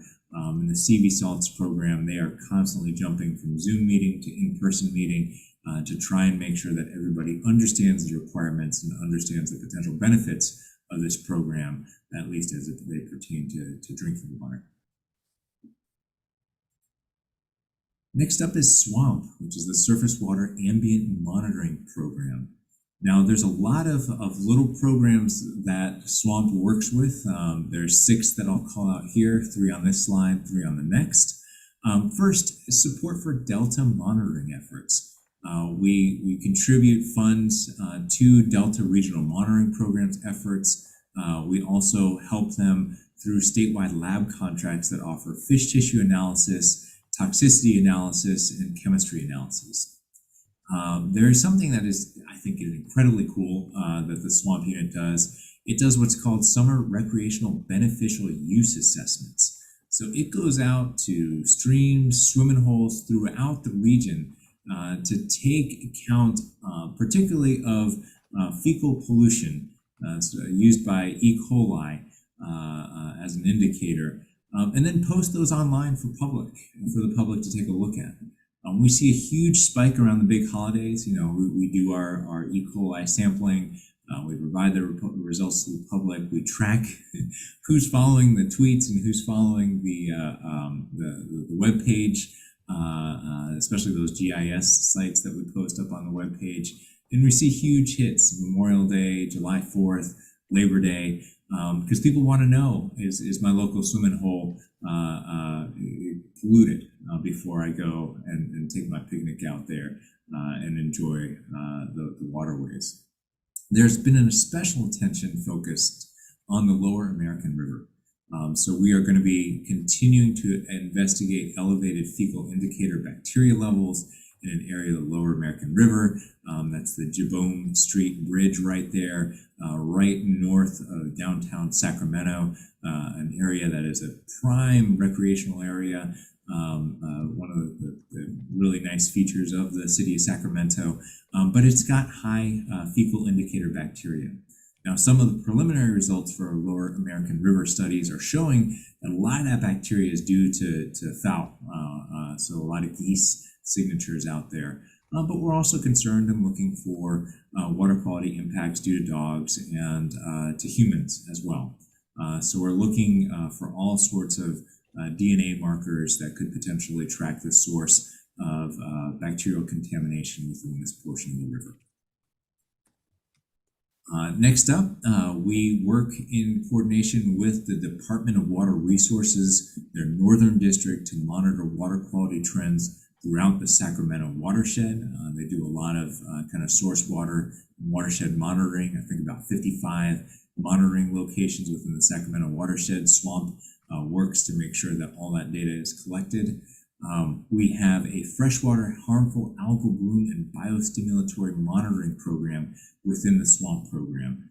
So that is a fairly significant high-profile little unit within swamp that does FHAB, so freshwater harmful algal bloom incident response. We collaborate with other agencies, help with special studies, do water quality sampling, species identification, and toxin testing to make sure that our communities are protected from harmful algal blooms, or where there are blooms that people are notified of them and notified about how to act safely around harmful algal blooms.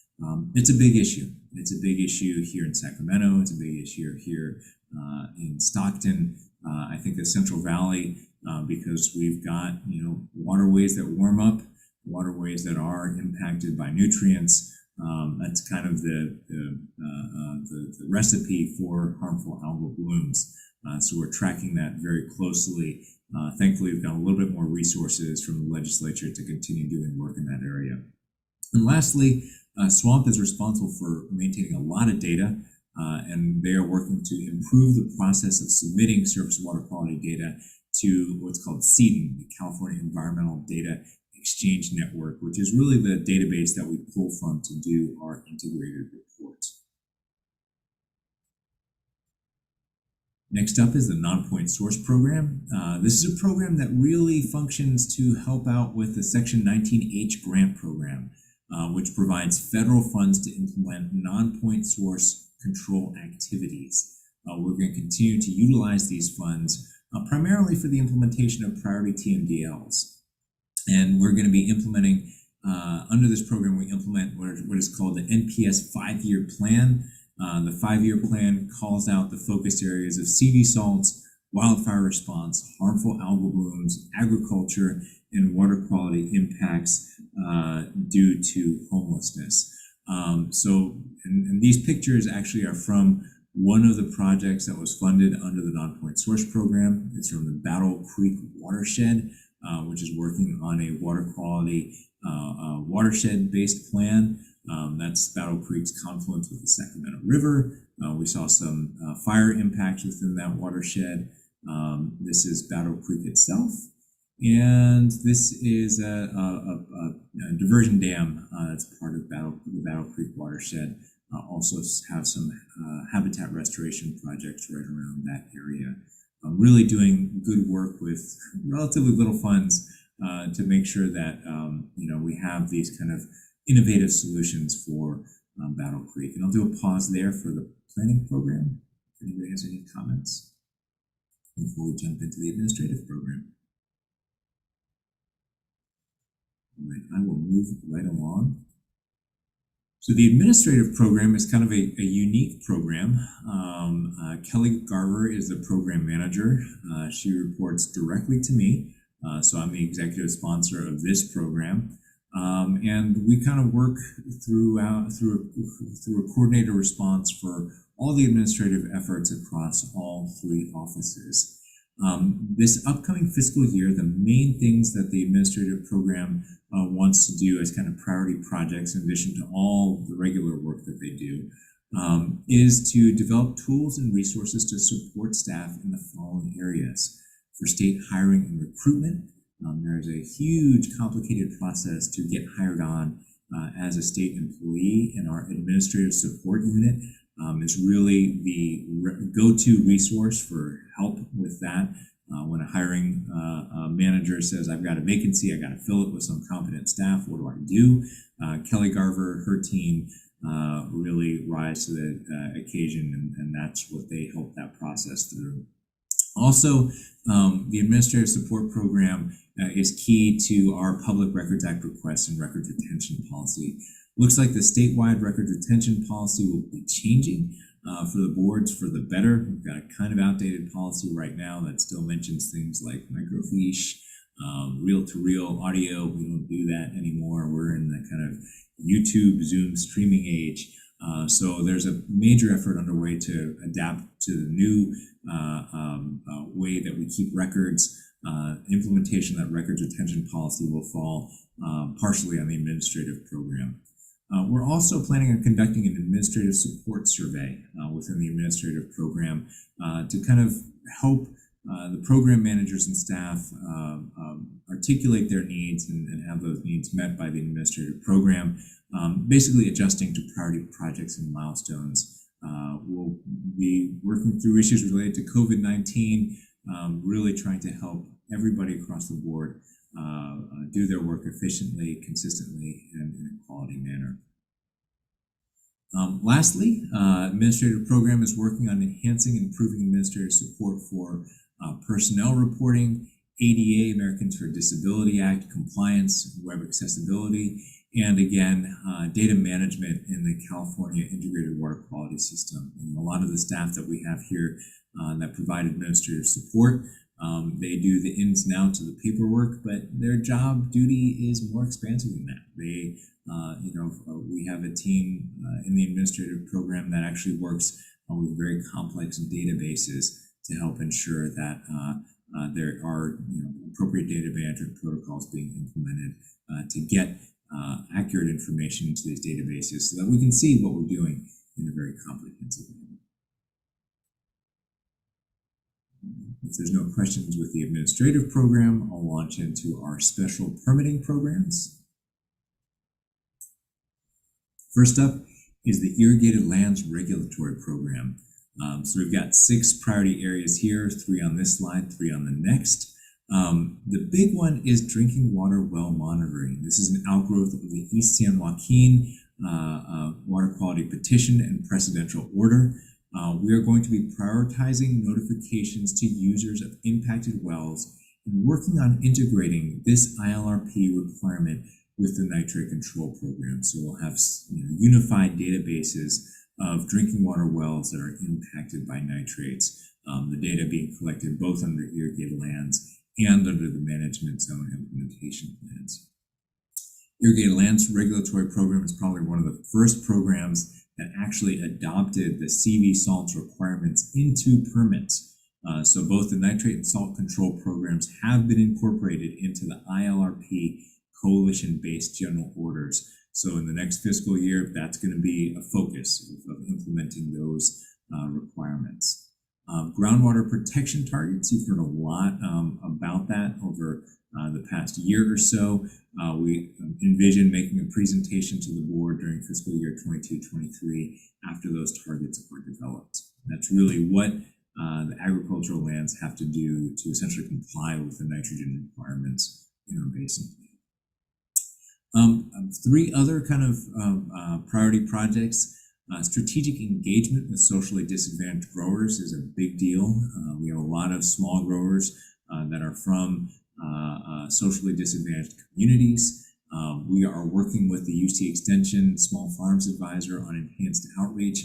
That includes having our work group of Board Member Abdis and Board Member Yang go to a workshop with small growers from disadvantaged communities sometime in the late winter, early spring to hear about their concerns. We are also going to be assessing requirements in upper watershed for different commodities and potentially for different commodity types. Working with UC Rangeland Watershed Specialist on potential changes to the Irrigated Lands Regulatory Program to address, frankly, the different water quality issues faced in the upper watershed and for certain commodity types. Lastly, Compliance and enforcement, we are going to be implementing outreach and enforcement tools to help ILRP compliance with the prioritization towards irrigation and nitrogen management practices. Next up is the oil fields program.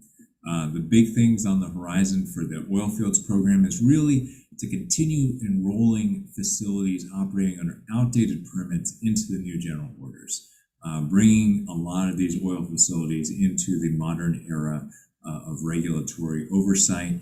We've been doing a lot of work in that area over the past several years since the general orders were adopted.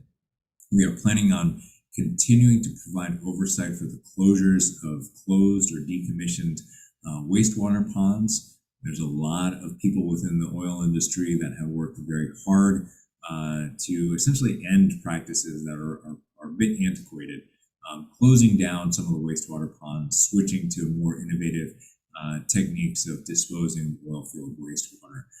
But of course, we have to make sure that those old ponds don't continue to create water quality programs, water quality problems. And so our program is going to be providing oversight over that as well. We're going to be working through aquifer exemption requests. Under the Safe Drinking Water Act, there are areas specified as areas that are not expected to yield drinking water. Those portions of aquifers are allowed to be exempted, but we have to double check that. We have to make sure that all the geotechnical work that justifies that exemption is done accurately. It encompasses just the area that is really subject to that exemption. So we have a full team that works through those exemption applications and provides input to CalGEM, which has state primacy over this particular regulatory area.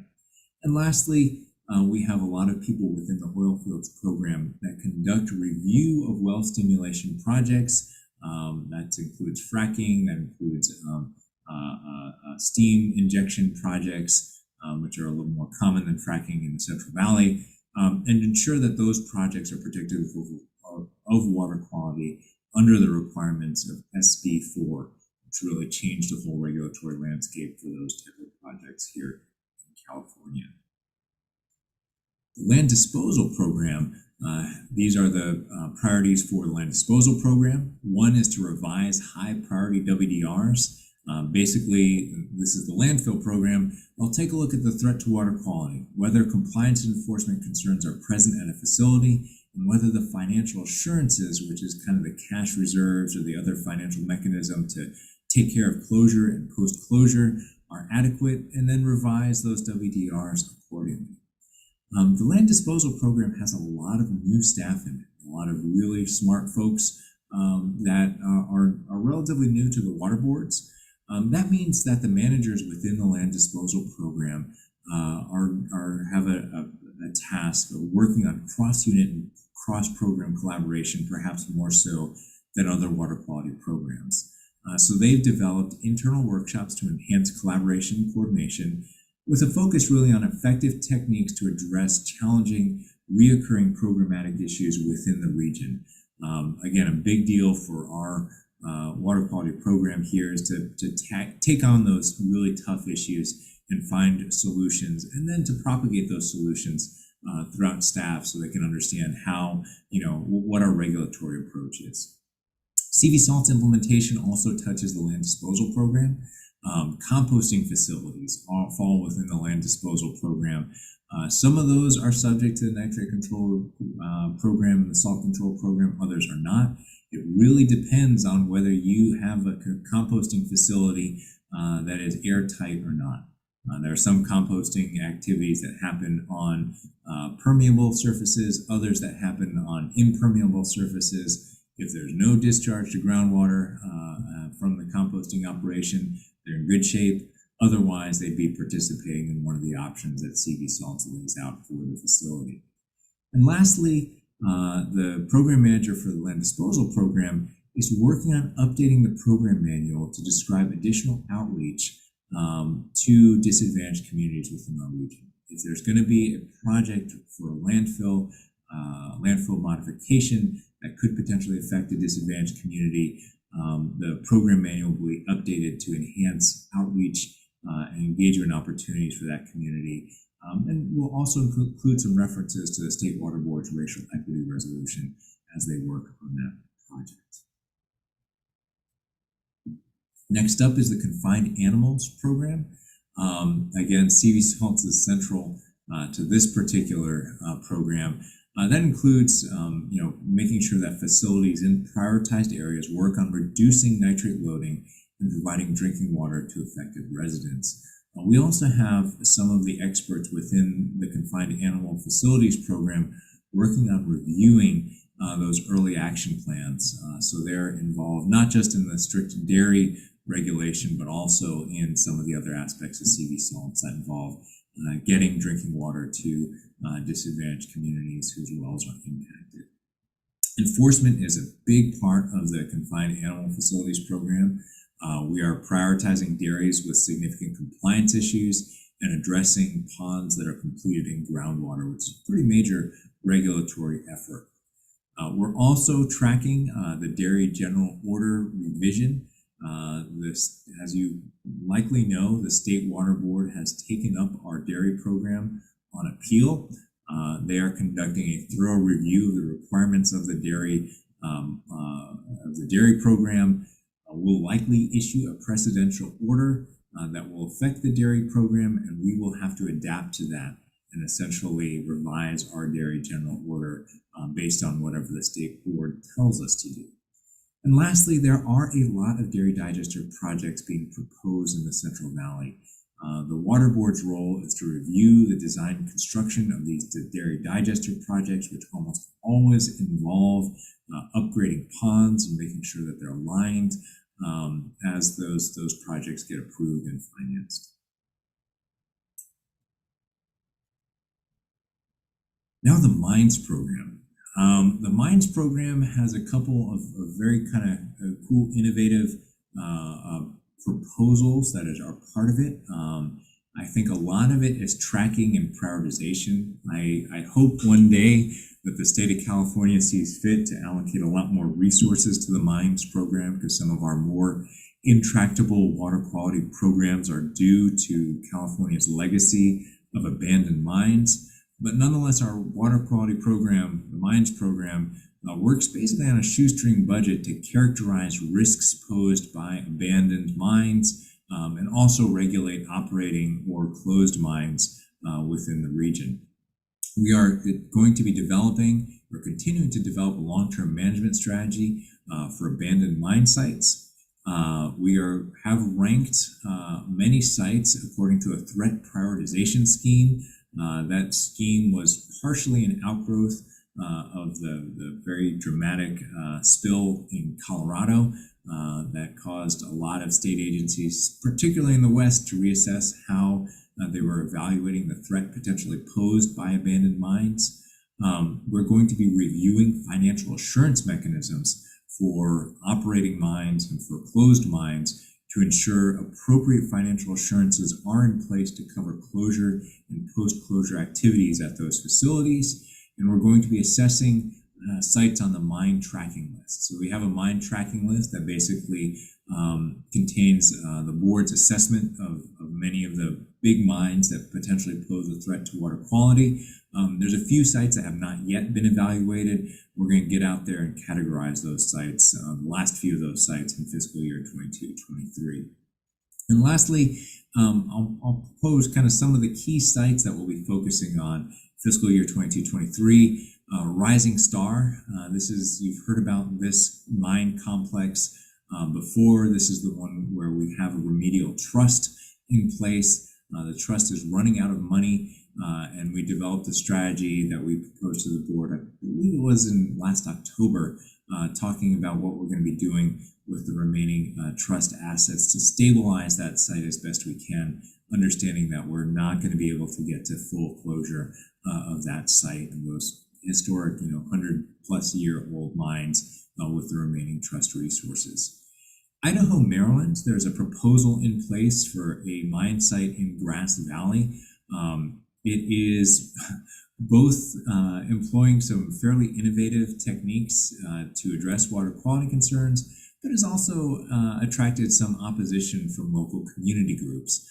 We are basically going to be working with all stakeholders, including the proponents of the project and community groups, to make sure that if this project does move forward, that it will ensure water quality protection at the proposed mine reopening. This is right in downtown Grass Valley. That's the mine you may have heard a little bit about.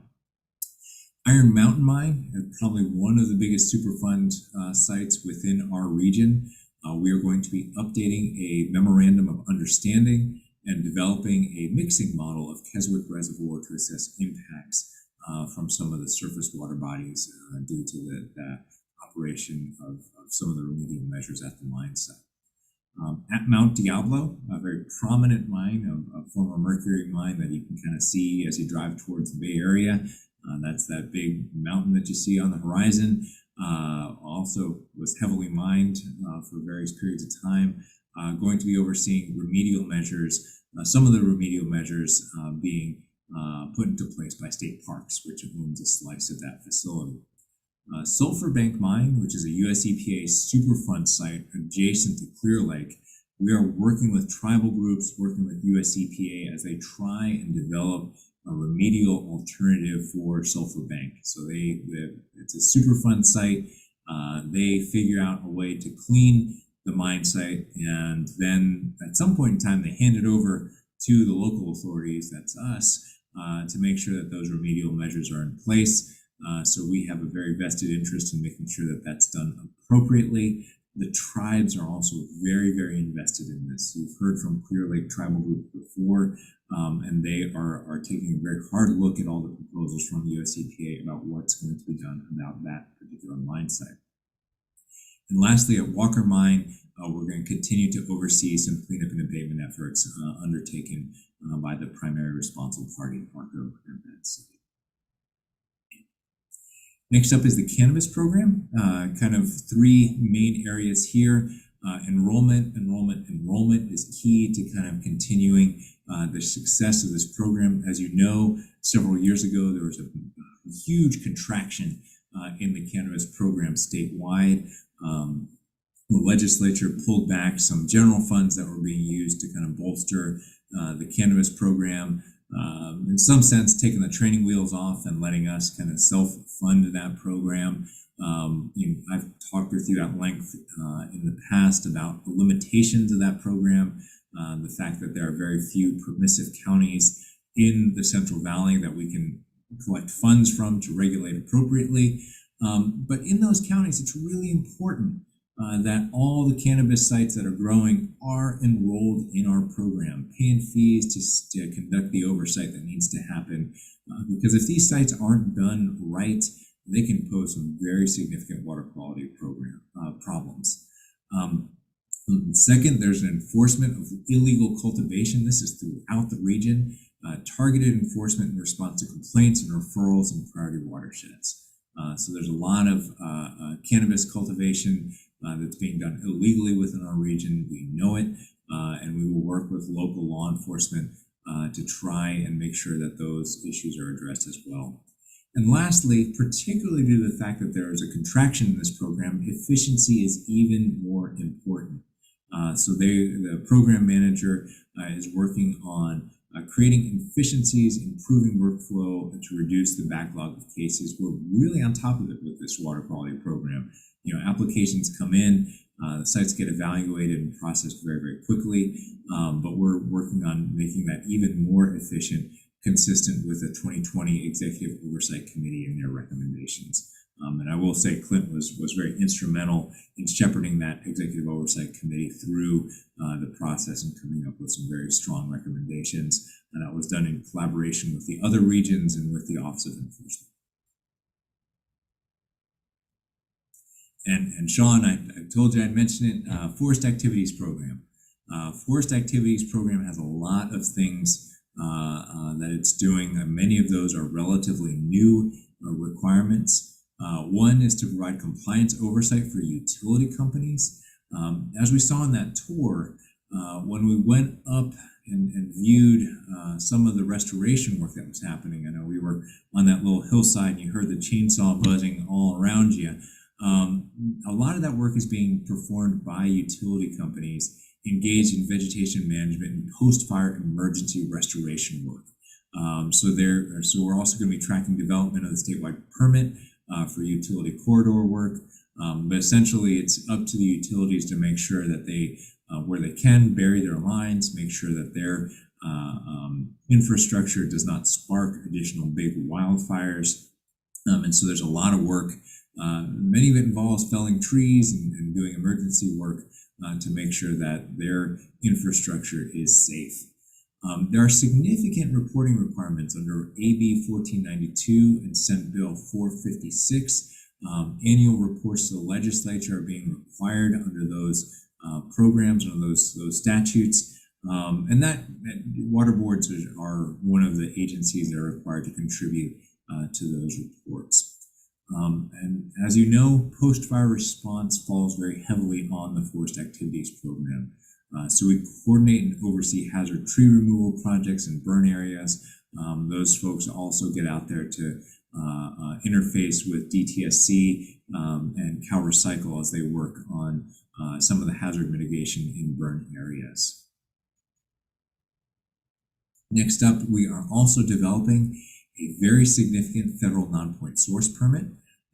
This is one that was being conducted in collaboration with Region 6. Region 6 decided they had other priorities that they needed to serve, so we are doing this largely on our own now. But federal lands, U.S. Forest Service, and BLM projects on federal lands, we are going to be developing a federal permit to address all the water quality impacts due to those activities. Also, under Senate Bill 456, in the Wildfire and Forest Resilient Action Plan, the Forest Activities Program provides support, assistance, and regulatory policy solutions for key activities outlined in the statute and the Resilience Action Plan. That includes a lot of vegetation management. That includes a lot of prescribed burning, wildfire response, habitat restoration work. And lastly, and I think this is kind of a cool project that's been many years in the works for the Forest Activities Program, they are working to get laboratory accreditation for a solid phase extraction media for sampling of pesticides. What does that mean? That is actually an automatic sampler that they can set up in a stream that detects that kind of automatically samples and detects at very, very low levels of pesticides. This is a very, very cool sampling kind of technique, sampling infrastructure, sampling device that the Forest Activities Program said, this is good enough. This needs to be laboratory accredited so that we can deploy these throughout our watersheds and better understand whether there are pesticide impacts associated with some of these forest practices. It doesn't mean enough. If you set that sampler out there, you collect the samplers, but that sampling technique is not laboratory accredited. It needs to be accredited so that you can kind of take action based on what you find. So the Forest Activities Program has been working very, very diligently with the ELAP program, so that's the Laboratory Accreditation Program that the State Board runs, to get this sampling technique accredited. I'm sure you're going to hear a little bit more about that as we continue to finalize that accreditation process. With that, I'll pause for a minute.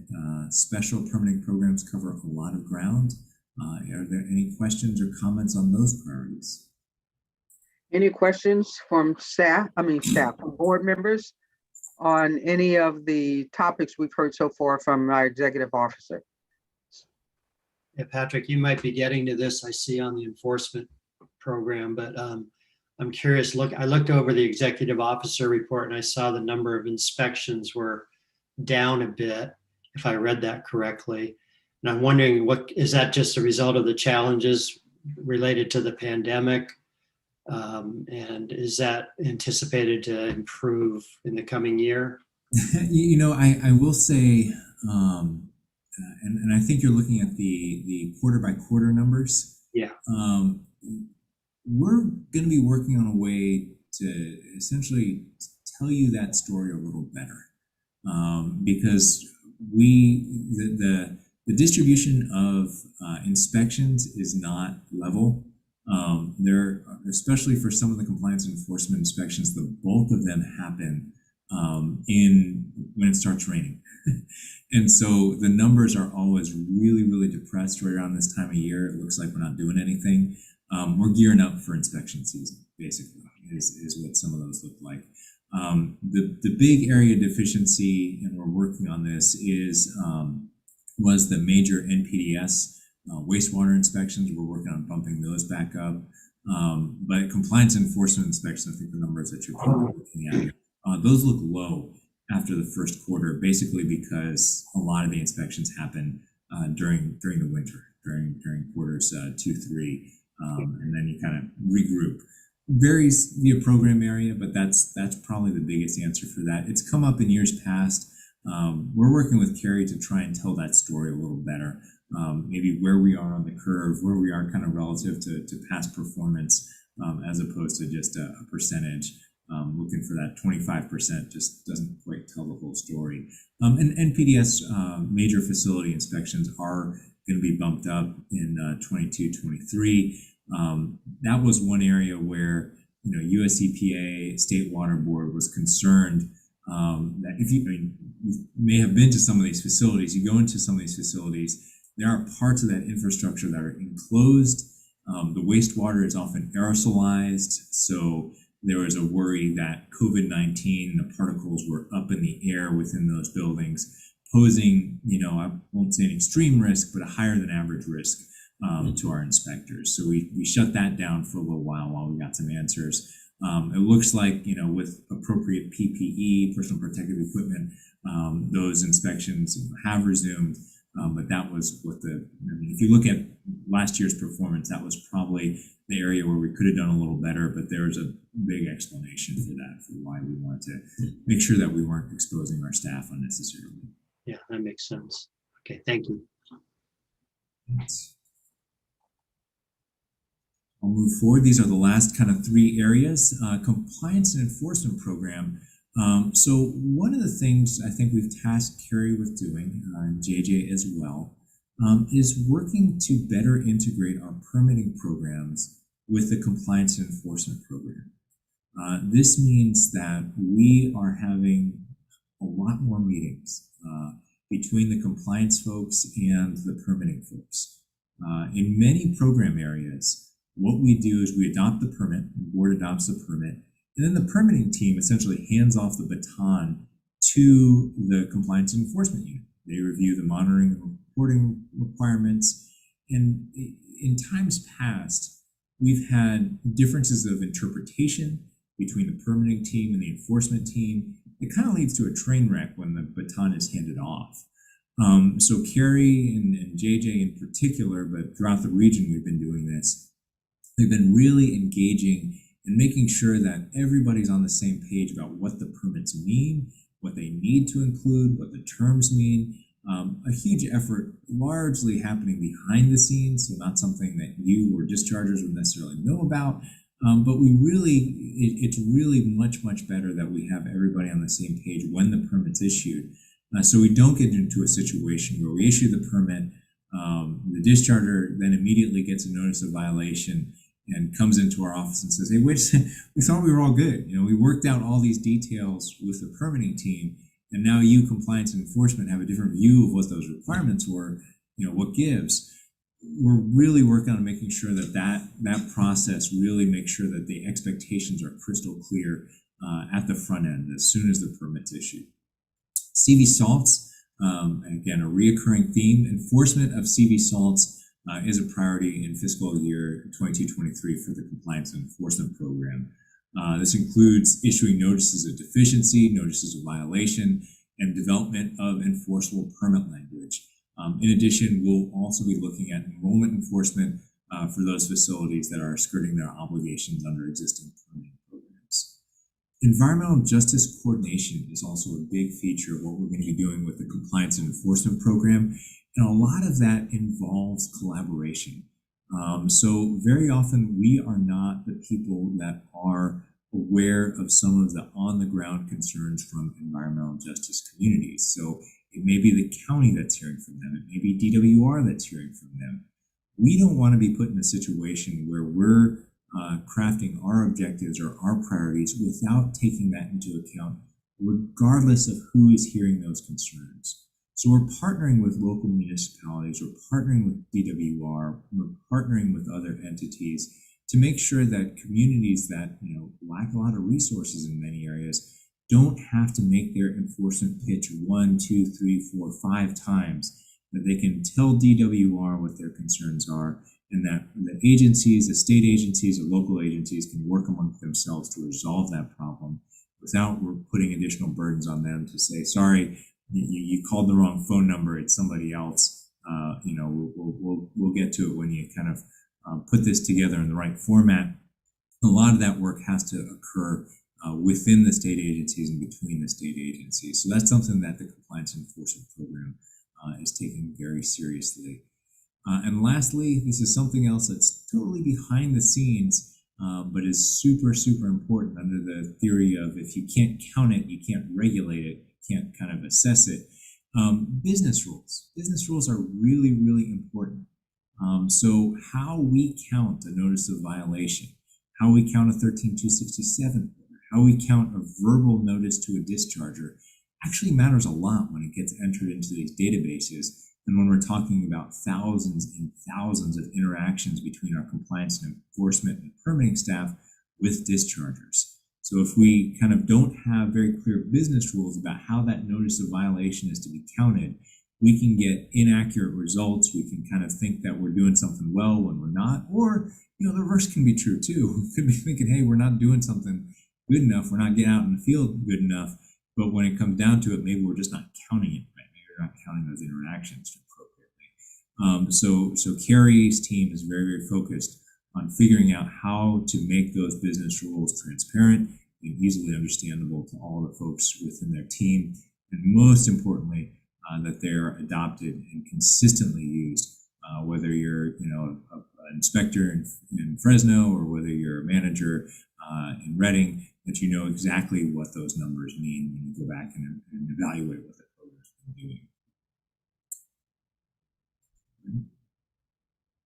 Site Cleanup Program. So Site Cleanup Program is another program that has changed a lot recently.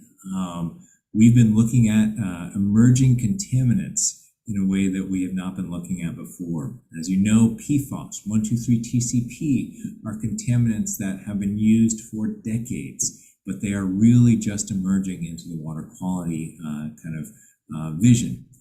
So the site cleanup programs where a lot of the work is occurring, evaluating the extent and severity of emerging contaminant impacts, including those 2 contaminants.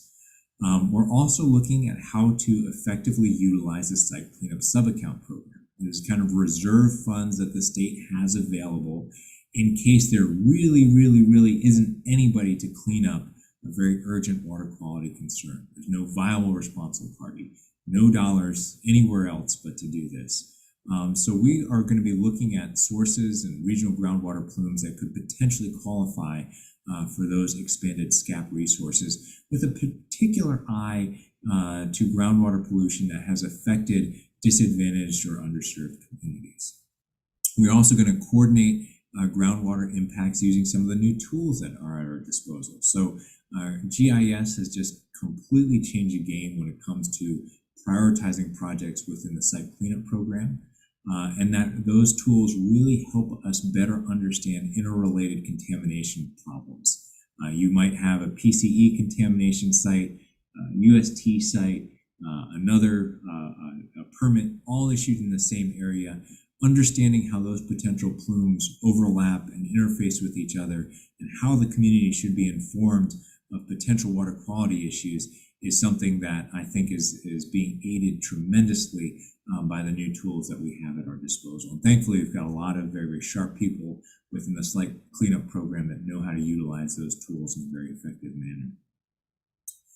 A couple other things that we're working on within this area: identifying priority cases where additional resources are needed, and staff development.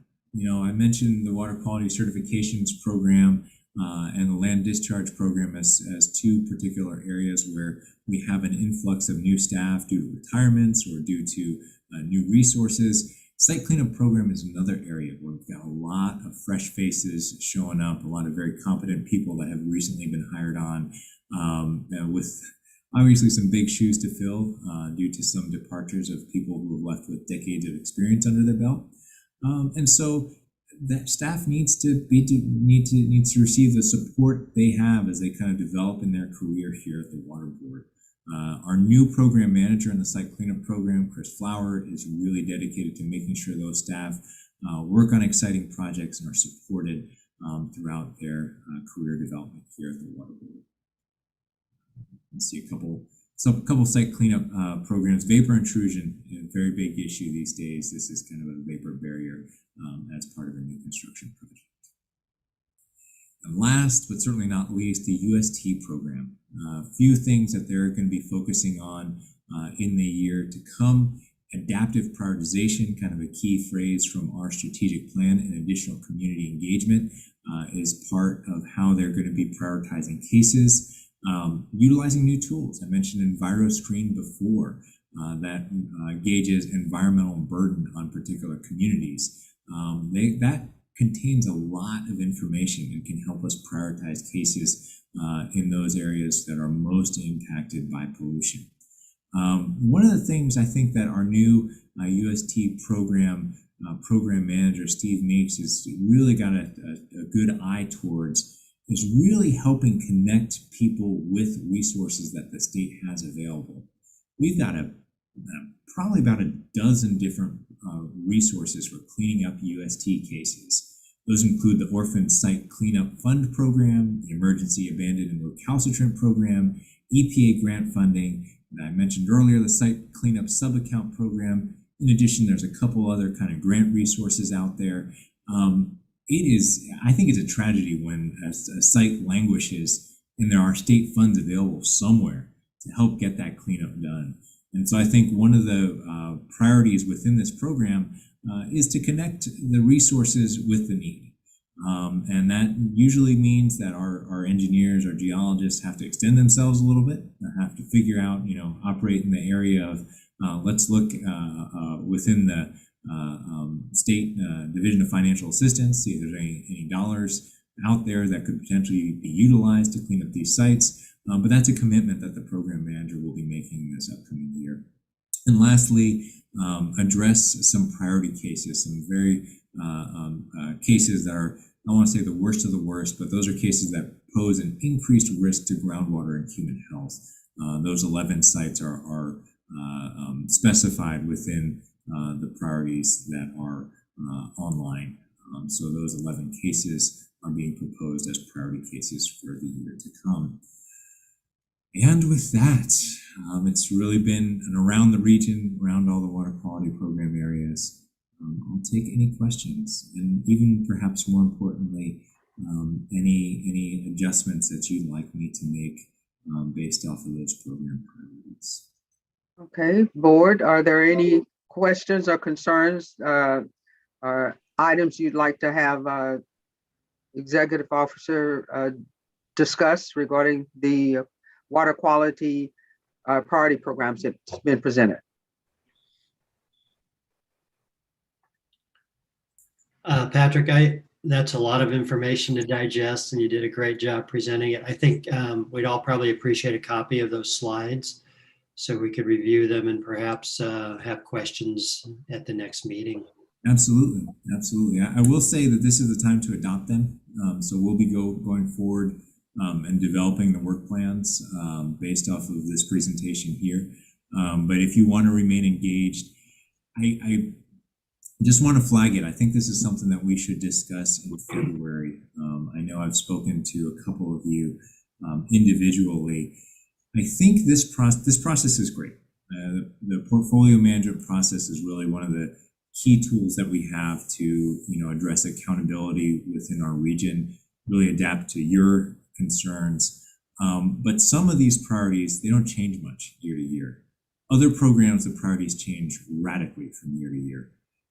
What I'd like to do for the years to come is potentially engage some of you or all of you in a conversation about what can be done better to help you provide more targeted input. For example, for the NPDS program, those priorities look a lot like last year's priorities. That's just what they do. And I think that's absolutely appropriate. Other areas like in particular, the Cannabis Program a few years ago, where it saw its resources reduced dramatically, its priorities radically changed. It resulted in a complete gut check reassessment of what we're doing, how we're doing it, where we're deploying our resources. So working on refining this process so that you can have more input in it, so that we can kind of have work groups, get involved in greater detail. I know kind of Nick and Sean both kind of floated those ideas. I think that's something that's absolutely worth discussing in February. Get some of you assigned to those work groups and see if we can improve this process. Again, I actually think it's this tool, portfolio management tool, is one of the greatest tools that our region has at its disposal. But that said, every tool can be a little better. So that's why I'd like to kind of continue to work on there. Thanks. I think it does tie in with the work group email you sent out last night or a couple days ago, so we can revisit that in February. Are there any other comments from board Sure. members? I would like to say something. So thank you, Patrick. Agree with Mark there. A lot of information to digest, and you did a good job. I was thinking along the line of, if all possible and it's appropriate, because there's so many great programs, maybe we even meet in special meeting, just the board. I don't know if that's possible or something legal for us to do within our policies, but just learn more about it and maybe, more like a workshop type of meeting and, learn more about it. I think that would be very helpful for all of us, at least for me. So. Yeah, no, I think absolutely, and that's the goal of kind of getting the work groups reinvigorated and getting some face-to-face meetings. Get you out to some cleanup sites. I recognize that just to be honest, it's taken me years to understand what all of these programs do, and I'm full time here. Right? I've worked with this board for going on 15 years now. And it takes years to understand the ins and outs of all of these water quality programs. And even me, I'm constantly learning about cool new projects and proposals. So I think, what we've done in the past, and certainly open to revisit it, is have board members kind of get really involved in a few issues. And certainly I think that was kind of what I was proposing to Mark is let's go through the work groups in February. Let's make some changes. Let's give you guys an opportunity to get in depth on some of these in some of these program areas. And I think that absolutely has to include some field trips too. Go out and see some sites. I know, you can't appreciate what wildfire actually is until you're standing on that hilltop and looking out as far as the eye can see at burned trees. Likewise, it's hard to kind of conceptualize all the work that was done at, say, like the Sac Regional Treatment Plant, unless you're standing on, the edge of one of those gigantic equalization basins and thinking, holy smokes, the regional board's order made them do a lot. There's a lot of concrete here Right. that need to happen. So I think that's kind of what we would like to be doing as we kind of return to a little bit more normalcy, after COVID-19 has kind of ebbed and flowed and we're back in a more normal posture. I will say kind of one of the work groups are probably one of the casualties to the 10% time-based cut that all of our staff went under. We operate pretty close to the bone right now, but when that extra 10% of time-based cut came in, it got really tough to do stuff like that. But I think we've got the resources and the time to re-engage on that now. So I'm hopeful that the next fiscal year, and certainly starting in February, we can have more of those meetings and more of that engagement. Absolutely. Looking forward to it, Patrick. Any other questions or comments from board members? Yeah, I have a process question here. So, Patrick, did I hear you correctly that we are actually adopting these priorities I guess when I read the agenda and was sort of taking in the presentation, I was taking it from the perspective of an informational item. Can you elaborate on that? Yeah, so the way it's set up is it's not a formal adoption. It's just, hey, we'd like, if there are areas that you want changed, we'll make the changes and kind of integrate them into the work plan. It's, a lot of this is just kind of daylighting what we're doing behind the scenes. And certainly if you want to engage more, frankly, a lot of these priorities are very much influenced by existing policies and regulations that require attention to these policies or attention to these priorities. So again, I think it's really an information item to say, here's what we're doing in these program areas. And if you have questions or say, hey, for enforcement, I'd like more resources in this area. Tell me why that can't be done. Or forest management, why do you do it this way? That's really what this presentation is all about. We can adapt in some ways and not so much in others, just because of the time-based commitments that we have. That's kind of why it's not so much of a formal process. It's not a regulation per se that you're adopting here today about what our commitments are going to be. Okay, thank you for that. I really don't have any desire, I think, to alter any of the priorities. You've obviously said a lot there in terms of how these priorities are structured and prioritized. In terms of, are we going to hear from the public on this item, I assume, as well? I'd be curious if there's any public comment on it. Yeah, absolutely. Yes, we'll go into that after board has had its discussion. Okay, thank you. All right. Are there any other questions or comments from the board? Okay, Patrick, I would just, say that it's a very comprehensive presentation, and CV salts is a part of many of our priority programs, is woven through many of them, because we have the concentration of salinity and nitrates. And the priorities kind of fall in line with what we've outlined in our strategic plan. Tremendous amount of program and activities of which Region 5 is responsible for, and the opportunities for the board members that you've already talked about for learning more and really getting out there and having an opportunity to do the field trips will give us a much better appreciation for all the hard work that staff does. We look forward to the exercise we'll be going through in February, and I'll open it up right now to ask Mindy if we have any questions from any of the participants online, if they have any questions, and then we'll come back and talk about if we, the question you raised, the informational items, if we don't have anything else, what we would be doing next regarding the presentation you just gave. So, Mindy, do we have any comments from the audience? Any emails or anything? Yes, we do. We have a request from Annie Jones, who is a private citizen and a college student who wishes to speak. Okay. Go ahead, please. Jean, will you unmute her? Yes, Annie, you're welcome to speak. Good morning, everyone. My name is Annie Jones. I am a college student studying environmental studies at California State University, Monterey Bay, and I was born and raised outside of the city limits of Exeter. So my parents' property relies on well water, and it's within an irrigation district. And within the presentation, it was mentioned that monitoring of drinking wells on ILRP lands under CV salts implementation. So I wanted to ask, how will these wells be monitored, and how often will they be monitored for nitrate contamination? Patrick, would you, or staff?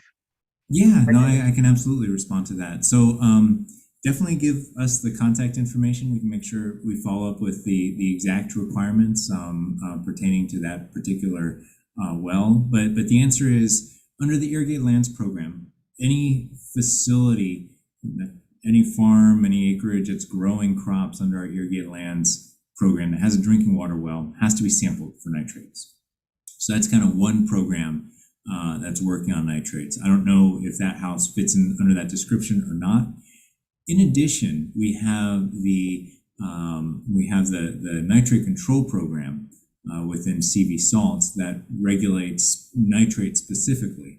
So within priority 1 areas, and I don't know if Exeter is within the priority 1 area, it might be within the priority 2 area. We've got a program up and running where groups of dischargers, largely ag community, largely dairy, will test the well for free to make sure that there's not any nitrate impacts. And if there are, replacement water will be provided. Usually that's bottled water now, but long term we're hoping to get greater treatment or connection to a municipal system. So I think that's the answer. We'll figure out, where Exeter is, whether it falls within one of those management zones or not.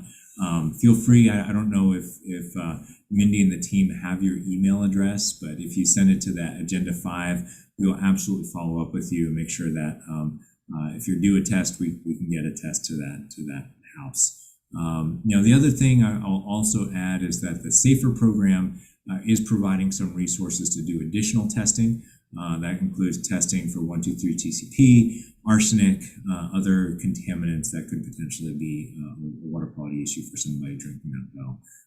But I think, let me know if that answers your question or not, but we'll certainly follow up and make sure that any well testing that's required can be done.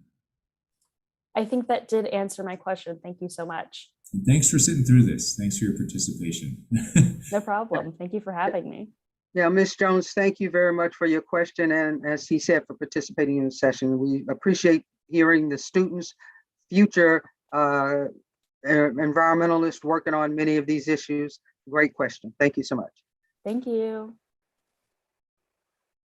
Do we have any other participants that would like to comment? Mindy? None further. Okay. Thank you very much. So where are we now, Patrick, and how would you like us to proceed with, just based on the questions that Nick asked regarding this being an informational item? Yeah, so I've heard all of the comments. Any board member that wants to provide additional direction to myself and the executive team, certainly now is the time. And we'll go back and we'll see if we can kind of craft, if needed, modify some of those priorities. But honestly, I think there's a better way for the board members to be involved in the development of these priorities.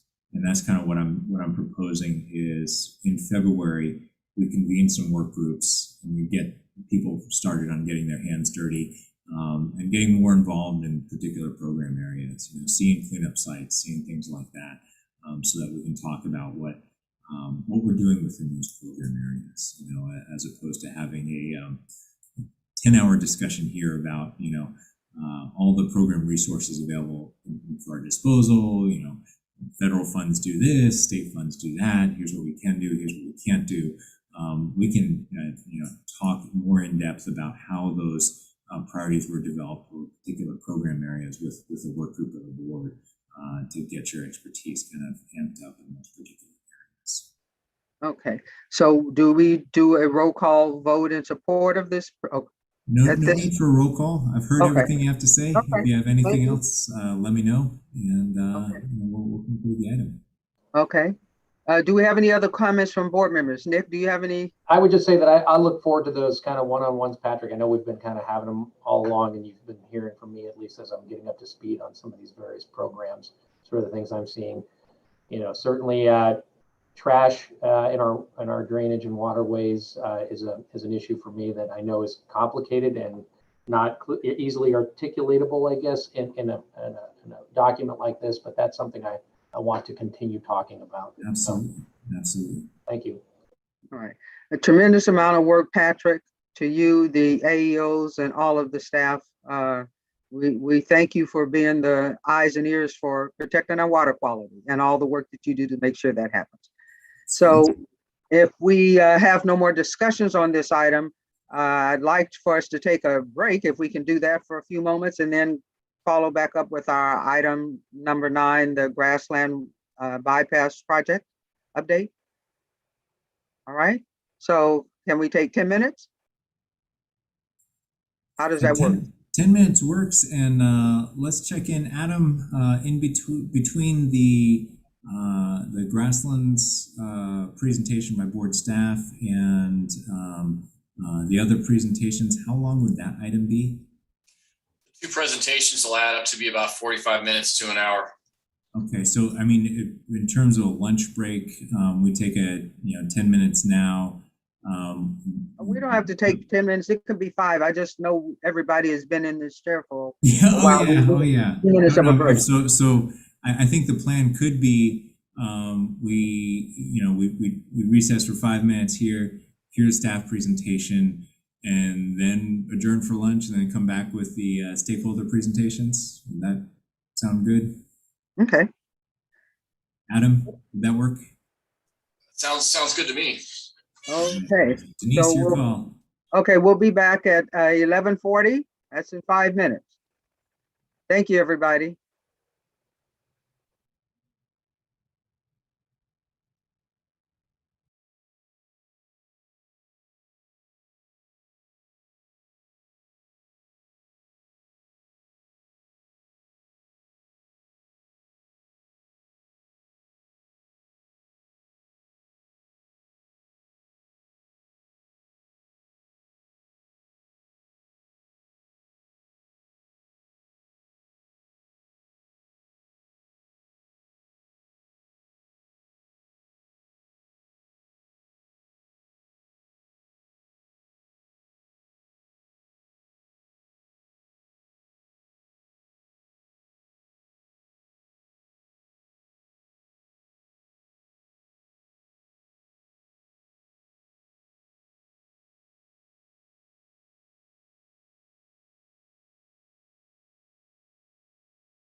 All right, are we back?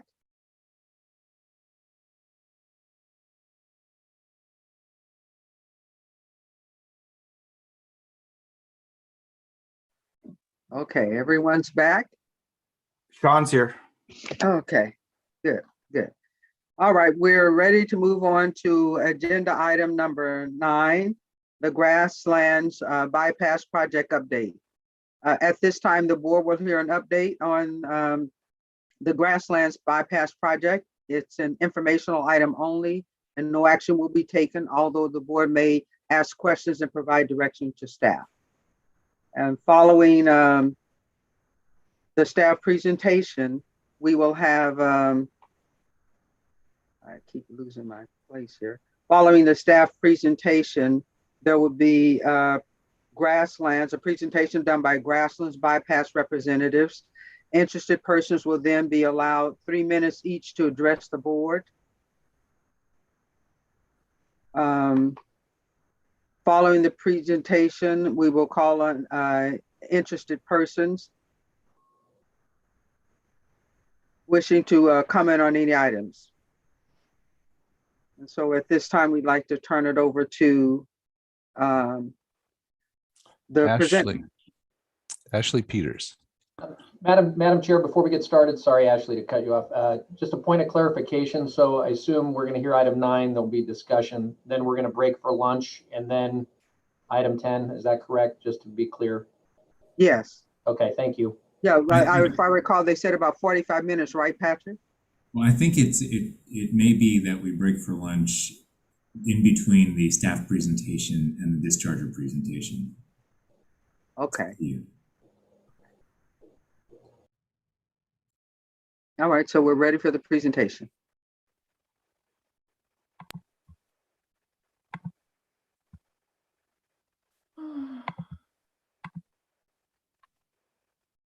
Okay, we see it, Ashley.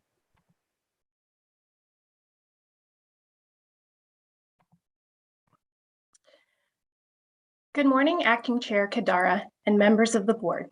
My name is Ashley Peters. I'm a water resource control engineer in the Irrigated Lands Regulatory Program and the staff lead for the Grassland Bypass Project, which I am here to provide an update on today. The Grassland Bypass Project waste discharge requirements apply to surface water discharges from the grassland drainage area. The named dischargers for the project are the San Luis and Delta Mendota Water Authority and the Bureau of Reclamation.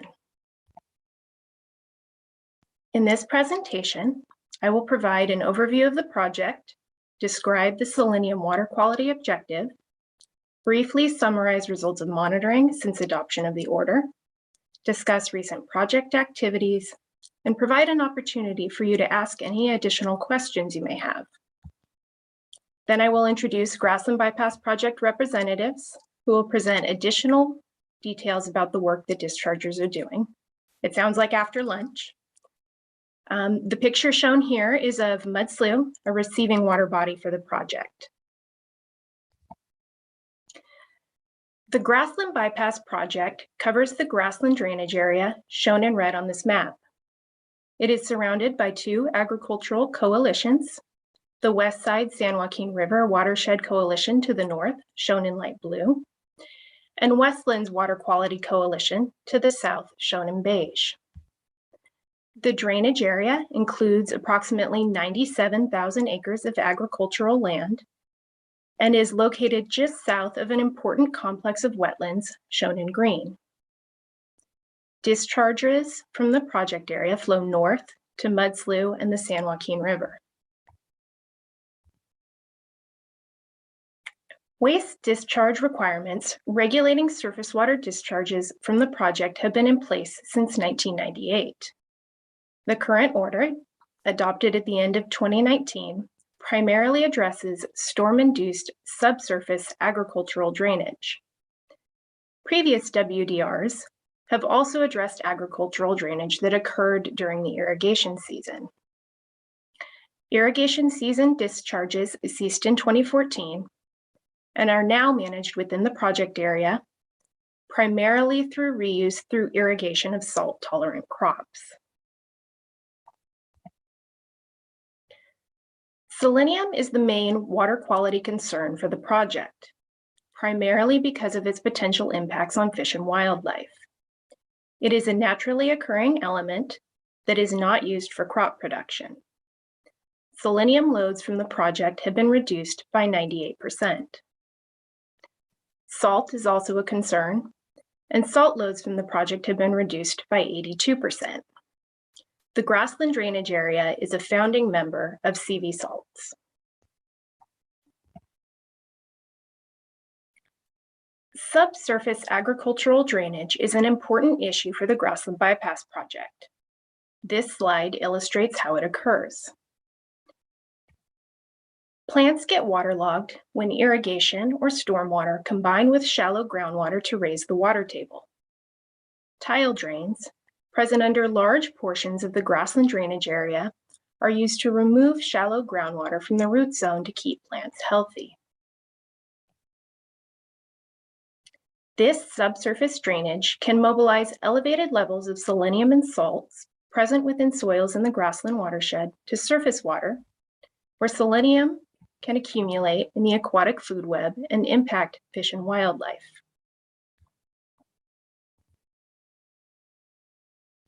Selenium concerns led to the Grassland Bypass project, which dramatically altered flow patterns in the watershed. In the 1980s, Westlands Water District discharged selenium-laden drainage through San Luis Drain to Kesterson Reservoir, causing waterfowl deformities and mortality. This raised concerns that grassland discharges could also impact waterfowl in nearby wetlands, which are extremely important to the Pacific Flyway. This schematic shows how the project routed agricultural drainage away from the wetlands to the Grassland Bypass Channel, which discharges to San Luis Drain, then onto Mud Slough and the San Joaquin River. This modification has limited wetland discharges to times when storms exceed the capacity of project management activities and the Grassland Bypass Channel, which is now an uncommon occurrence. By managing and rerouting the drainage, over 100 miles of natural channels and wetland supply canals, and over 60,000 acres of wetlands are no longer threatened or impaired by selenium. The Grassland Bypass project was implemented through a use agreement between the Bureau and Water Authority. The Bureau, the owner of the San Luis Drain, allows the Water Authority, the operator, to use the San Luis Drain for management of agricultural drainage so that it can be separated from wetland channels. The use agreement is not relied upon as a regulatory element of the WDRs, although it does set some conditions for use of the San Luis Drain. Those conditions have historically included load limits and goals to achieve further reductions in discharge that promote continuous improvement of water quality in the San Joaquin River.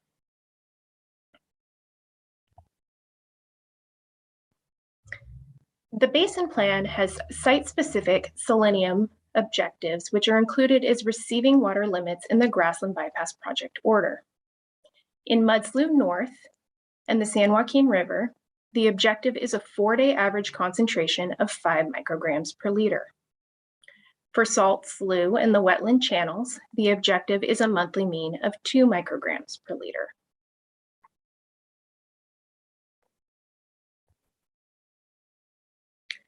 US EPA also develops water quality standards. In 1992, US EPA promulgated the National Toxics Rule, establishing chronic criterion for selenium of 5 micrograms per liter. In 2018, US EPA proposed an update to the selenium standard promulgated in 1992. However, as drafted, the standard would maintain our site-specific objectives. Development of a revised standard is anticipated by US EPA staff in 2022. The Basin Plan site-specific objectives for selenium, adopted by the Central Valley Water Board in 1996, are compliant with current promulgated US EPA standards and would also be compliant with the 2018 draft if it were promulgated. US EPA also provides us with recommendations to be used in development of our water quality objectives. The most recent update to the recommendations was released in 2016, as shown on this slide. Additional technical support documentation was also released this fall. The LODIC water column value is the most comparable criterion to our site-specific objectives. However, the difference in averaging periods, 30 days versus 4 days, does not support a direct comparison of the values. We continue to monitor developments at US EPA and elsewhere to stay current with evolving recommendations. This slide shows the Grassland Bypass Project monitoring locations. Discharge flows from the southeast to the northwest through the Grassland Bypass Channel to the San Luis Drain, then Mud Slough, and the San Joaquin River. The order requires year-round monitoring to assess compliance at the locations shown in yellow. Seasonal monitoring is required at the locations shown in blue when storms may overwhelm the Grassland Bypass Channel and divert commingled flows to wetlands. Westside San Joaquin Coalition also conducts year-round monitoring at the green locations, which are located upstream of Grassland Bypass Project discharges.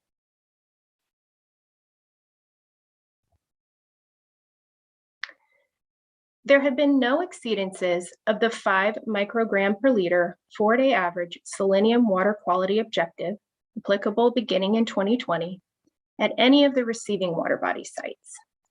No discharges to wetland supply channels have occurred, and no stormwater monitoring of these channels was triggered.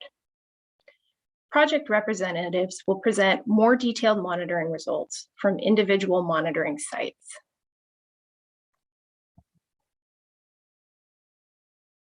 An updated drainage management plan was submitted in December 2020. The drainage management plan describes how the dischargers propose to meet water quality objectives and specifies controller treatment measures to manage constituent loads. After a 45-day public comment period, comments were provided to the dischargers and a revised plan was approved by the executive officer in June 2021. Annual updates of the drainage management plan are required. The first annual update is due in April 2022. The dischargers will also provide an update on their implementation of management measures in their presentation today.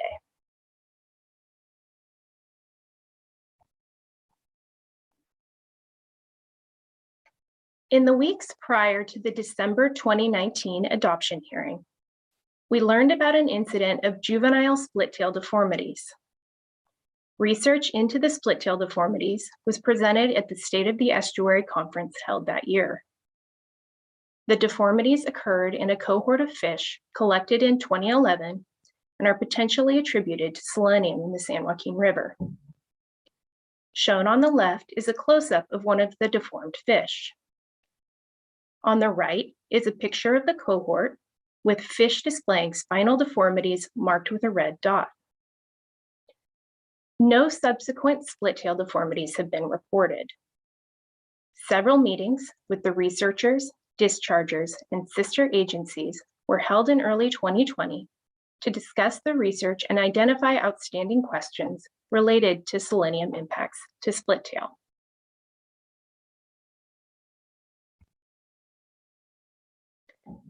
Key questions we have about the split-tail deformities and impacts of selenium are listed on this slide.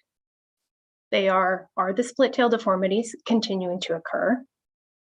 Are they attributable to selenium discharges from the grassland drainage area?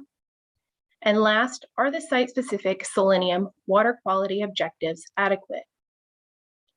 2 efforts are in the works to help us gain a better understanding of selenium impacts, an order for technical and monitoring reports, and funding for additional research. A 13267 order was issued by the executive officer to the Water Authority and Bureau in February 2020. This order requires a review of all available fish tissue data for the grassland watershed in comparison to US EPA's draft aquatic life criteria and Office of Environmental Health Hazard Assessments, or OEHA's, human health reference values. This order also requires a report on water column numbers, initially including estimated protective water column concentrations modeled based on existing data, and then providing updated model outputs based on monitoring results in a second phased report. This order requires a forward-looking comparison of existing data to draft criteria proposed to apply around the objectives for this project. It is a lot of data, including data not owned by the dischargers, which has not necessarily been organized in a way that allows outsiders, myself included, to easily evaluate it. This effort also requires monitoring conducted in concurrence with the National Marine Fisheries Service that the dischargers have never performed before to help us better understand selenium impacts and model protective water column concentrations based on how selenium affects specific fish, similarly to how the US EPA's performance-based approach would apply. The dischargers have undertaken this effort gracefully, although it is challenging and they are not the only source of selenium to the San Joaquin River system. The dischargers continue to work closely with Water Board staff and National Marine Fisheries Service staff to make sure that the work being done provides value and gets at difficult questions around this issue.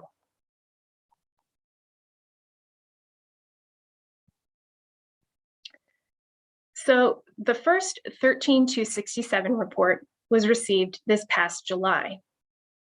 The findings here are summarized concisely. I would say that I wish you to please stop me here if you have questions on this work, because this fish tissue data is not something we commonly discuss. A key finding of the report for aquatic life is that detections above US EPA's fish tissue criterion have declined significantly, with the last occurrence in 2015.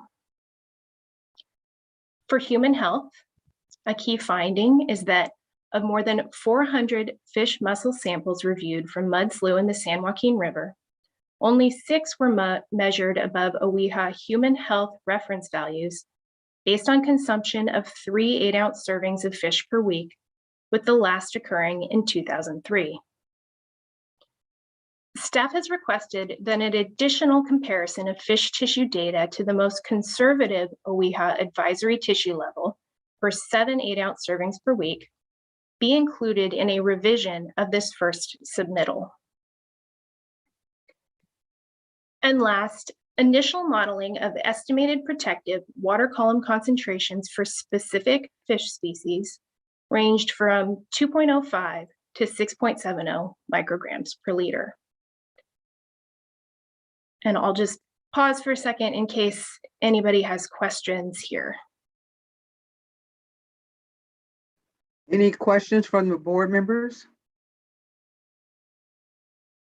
Okay, Ashley, no questions, but I see this as an improvement that the numbers are not as they were. There's progress being made here. I definitely see that. So please go on. May I ask a question here? Because that's, obviously technical data here, but the big picture is that things are getting better. What is that attributed to? Or are you going to get into that, or?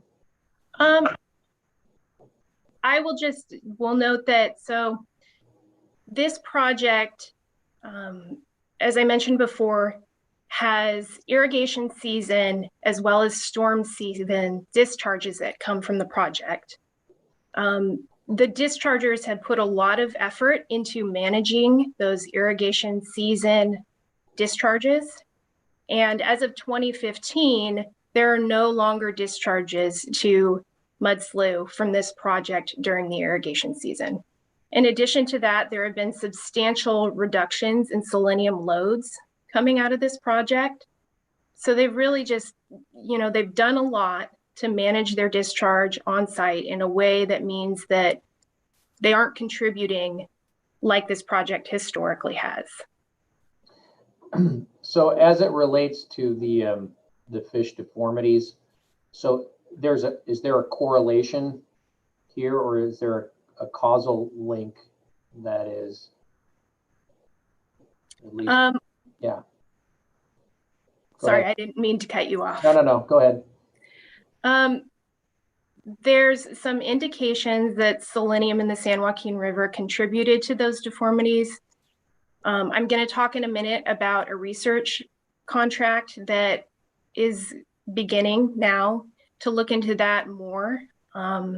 There isn't a direct correlation, but since 2011, we have seen an improvement in the discharge coming from this project. Okay, thank you. Please continue.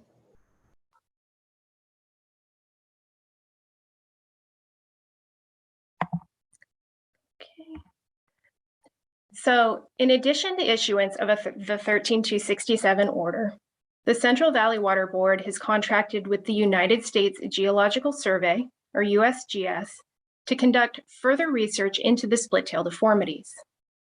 The research contract includes collection of split-tail with visual examination for deformities to document whether they are still occurring, archival of the fish for future laboratory analysis, and publishing of metadata for the samples to be made publicly available. Fish biologist Fred Ferrer is the contract representative for USGS and one of the authors of the research papers that identified the split-tail deformities. $100,000 of Central Valley Water Board discretionary funds have been used to fund the contract, and additional funding is needed to complete laboratory analysis of the samples.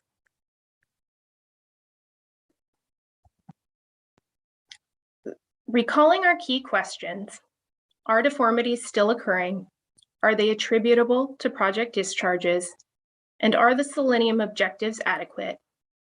We expect that together, the technical and monitoring reports required by the 13267 order and the research that is being performed will help us generate valuable information to help us find answers.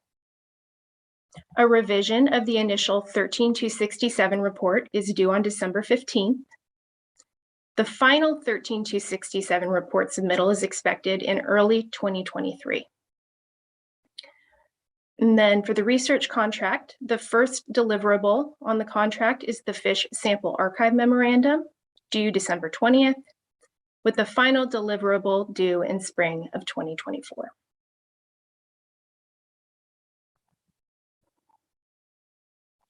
Several steps have been taken to provide opportunities for public input and involvement with the project. After the 2019 adoption hearing, instructions on how to subscribe to the Grassland Bypass Project LIRIS list were emailed to commenters. LIRIS list subscribers were notified of the stakeholder meeting, which was held this past January, as well as of the public comment periods for the Drainage Management Plan and the 13267 report. In addition, a separate email blast with this information was sent to interested persons. Topics discussed at the stakeholder meeting included an overview of the Grassland Bypass project, discussion of the Drainage Management Plan and monitoring results, the Executive Officer's 13267 order, and the split-tail research. Today's information item serves as the annual stakeholder meeting for this winter. The next stakeholder meeting will be held in winter 2022. And with that, I will ask if there are any additional questions. Let me ask the question. You had mentioned the issue of more funding to complete the lab samples. Did that occur, or is there still the need for that funding? There is still the need for that funding. So the money that has been put towards this contract will allow field sample collection, as well as evaluation for visual deformities in the fish, and then storage of the fish for future laboratory analysis. So to take fish tissue concentrations or do any of that processing will need additional funding. You have any idea what that funding amount might be? Not at this time, but I could talk with the researchers and see if they have an idea of what that would look like and follow up with you. Okay, thank you, Ashley. Our questions from board members. Yeah, Ashley, I recall from the meeting back in 2019 that there were some public comments presented at the board meeting. And I'm curious what kind of a turnout did you get at the last public hearing and what kind of comments were received? So at the adoption hearing for this order in December 2019, we had quite a few commenters attend as well as provide written comments. Some of the main concerns are around the water quality objective for selenium in mud slough in the San Joaquin River not being protective enough. Mm-hmm. And then there was some additional concern about human health risks downstream in the Delta area. So this work that we're doing, the 13267 order, that's a review of all available fish tissue data, an evaluation of some of that draft criteria and other human health reference values, is allowing us to look and see how that historical data is stacked up to those concerns. We also previously had a performance goal for selenium out of this project through the end of 2019 of 15 micrograms per liter. So the discharge has been reduced significantly relative to where it was at in 2011. And we're continuing to evaluate those concerns to see if the split tail deformities are continuing to occur, if there's indication that our objectives not protective enough at 5 micrograms per liter. And fortunately, at our last stakeholder meeting, we had very good turnout and very productive conversation with some of those interested persons. Okay, good. Yeah, I was curious if they were still tracking the progress of this program. Yes. Okay, thank you.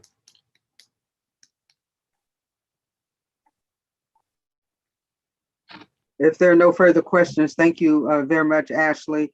I'd like to ask Mindy if we have anyone that are interested in commenting on this item. Yes, Acting Chair Kadar, we have a number of commenters. Hold on, Mindy, hold on a second. Yes. Yeah, we do have a presentation after by Grasslands Bypass representatives that I think we would like to have before the public commenters on this one. Thank you. You bet. So Okay. I don't know if Jean, if you are able to help bring up those presentations. So actually, before then, can we take a 5-minute recess? Chair Kadara, Adam Lapitz, Jessica, and Nick, can we talk about potential quorum issues for this afternoon? Okay. Thank you. 5 minute, you said a 5-minute break, Patrick? Yeah, let's, is it possible, Bob, can we get a separate Teams line to talk through this real quick?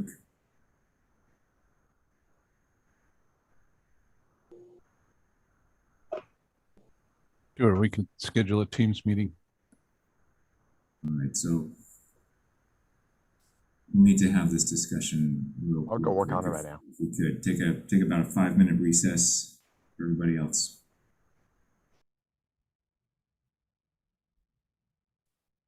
Can someone tell me the name of the second half presentation? Adam?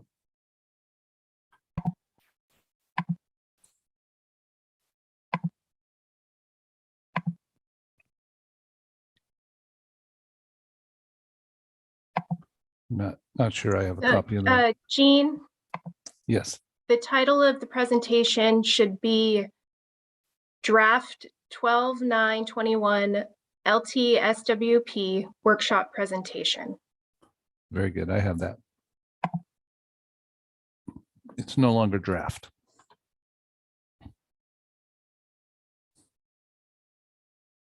So that's ready to go when needed.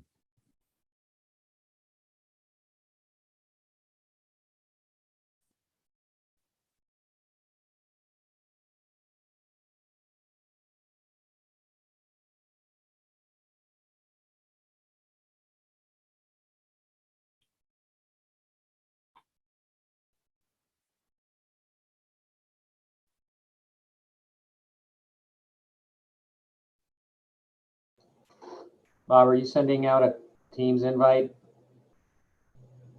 He is creating that as we speak. Okay, thank you.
Bob has sent out that information for a Teams meeting.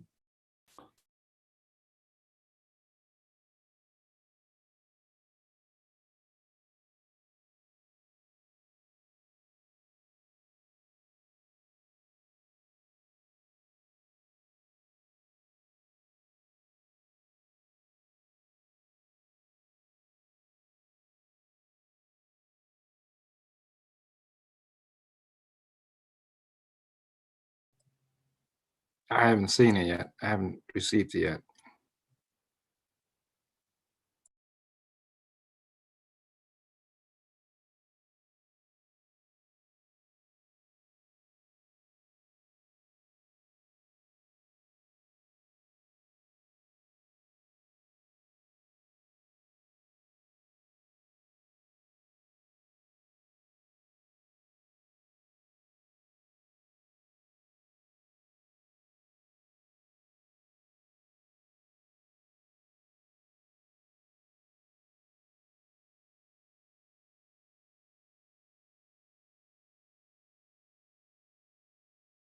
Yeah.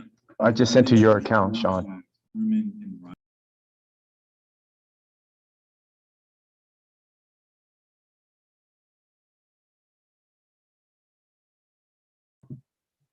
Okay, just haven't seen it yet. Which one did you send it to? Which, this is David Lancaster, which, Oh, I got it. Okay, you send it to my personal. That's fine. well, okay, is this a board member item, or is this a, just for staff and the executive officer?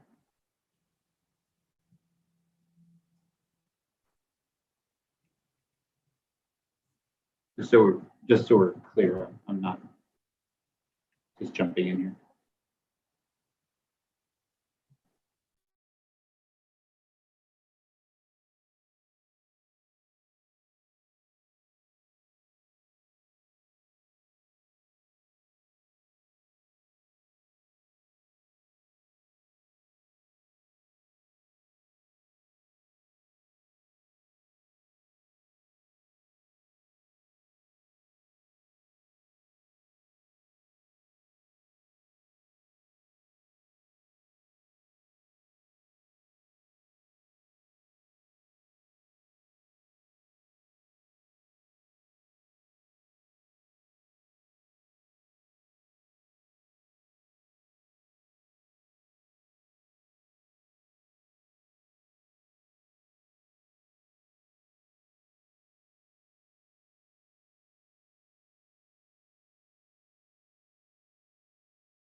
Hey, Sean, are you still there?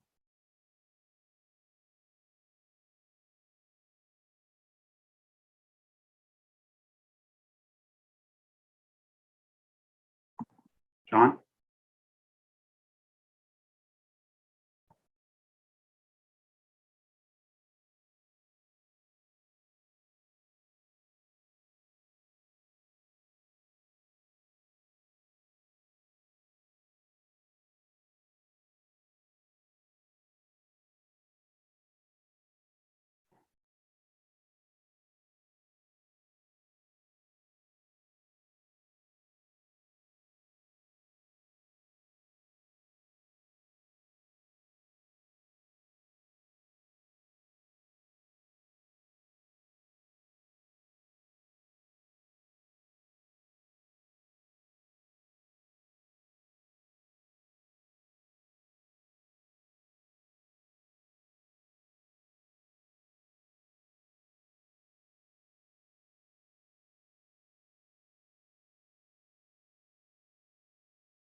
We will be resuming momentarily.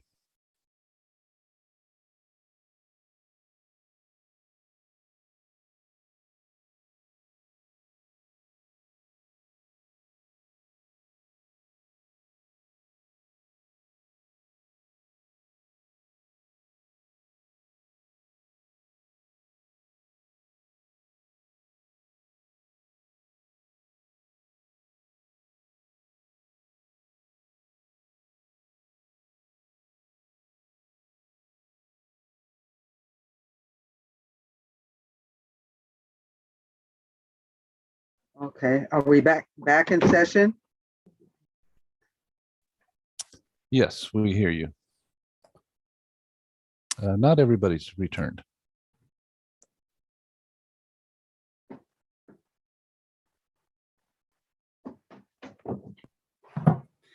Sean's here.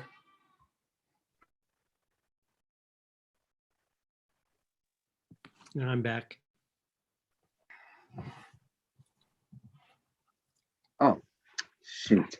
I'm so sorry. I had myself on mute. We're back in session. And we'd like to go forward with the presentation, the rest of the Grasslands presentation.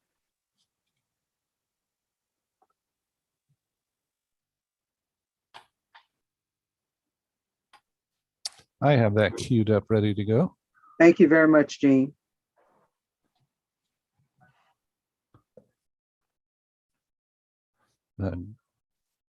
Just getting a few people checked in here.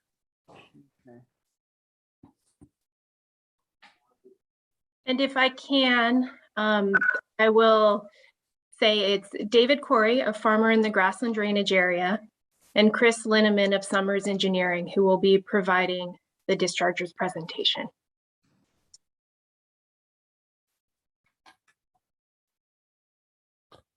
Okay, I will bring that up.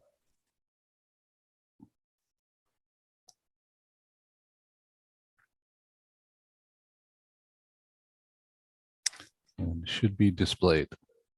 Okay. Can you hear me okay? Yes. Yes, we do. All right, well then I'll go ahead and start.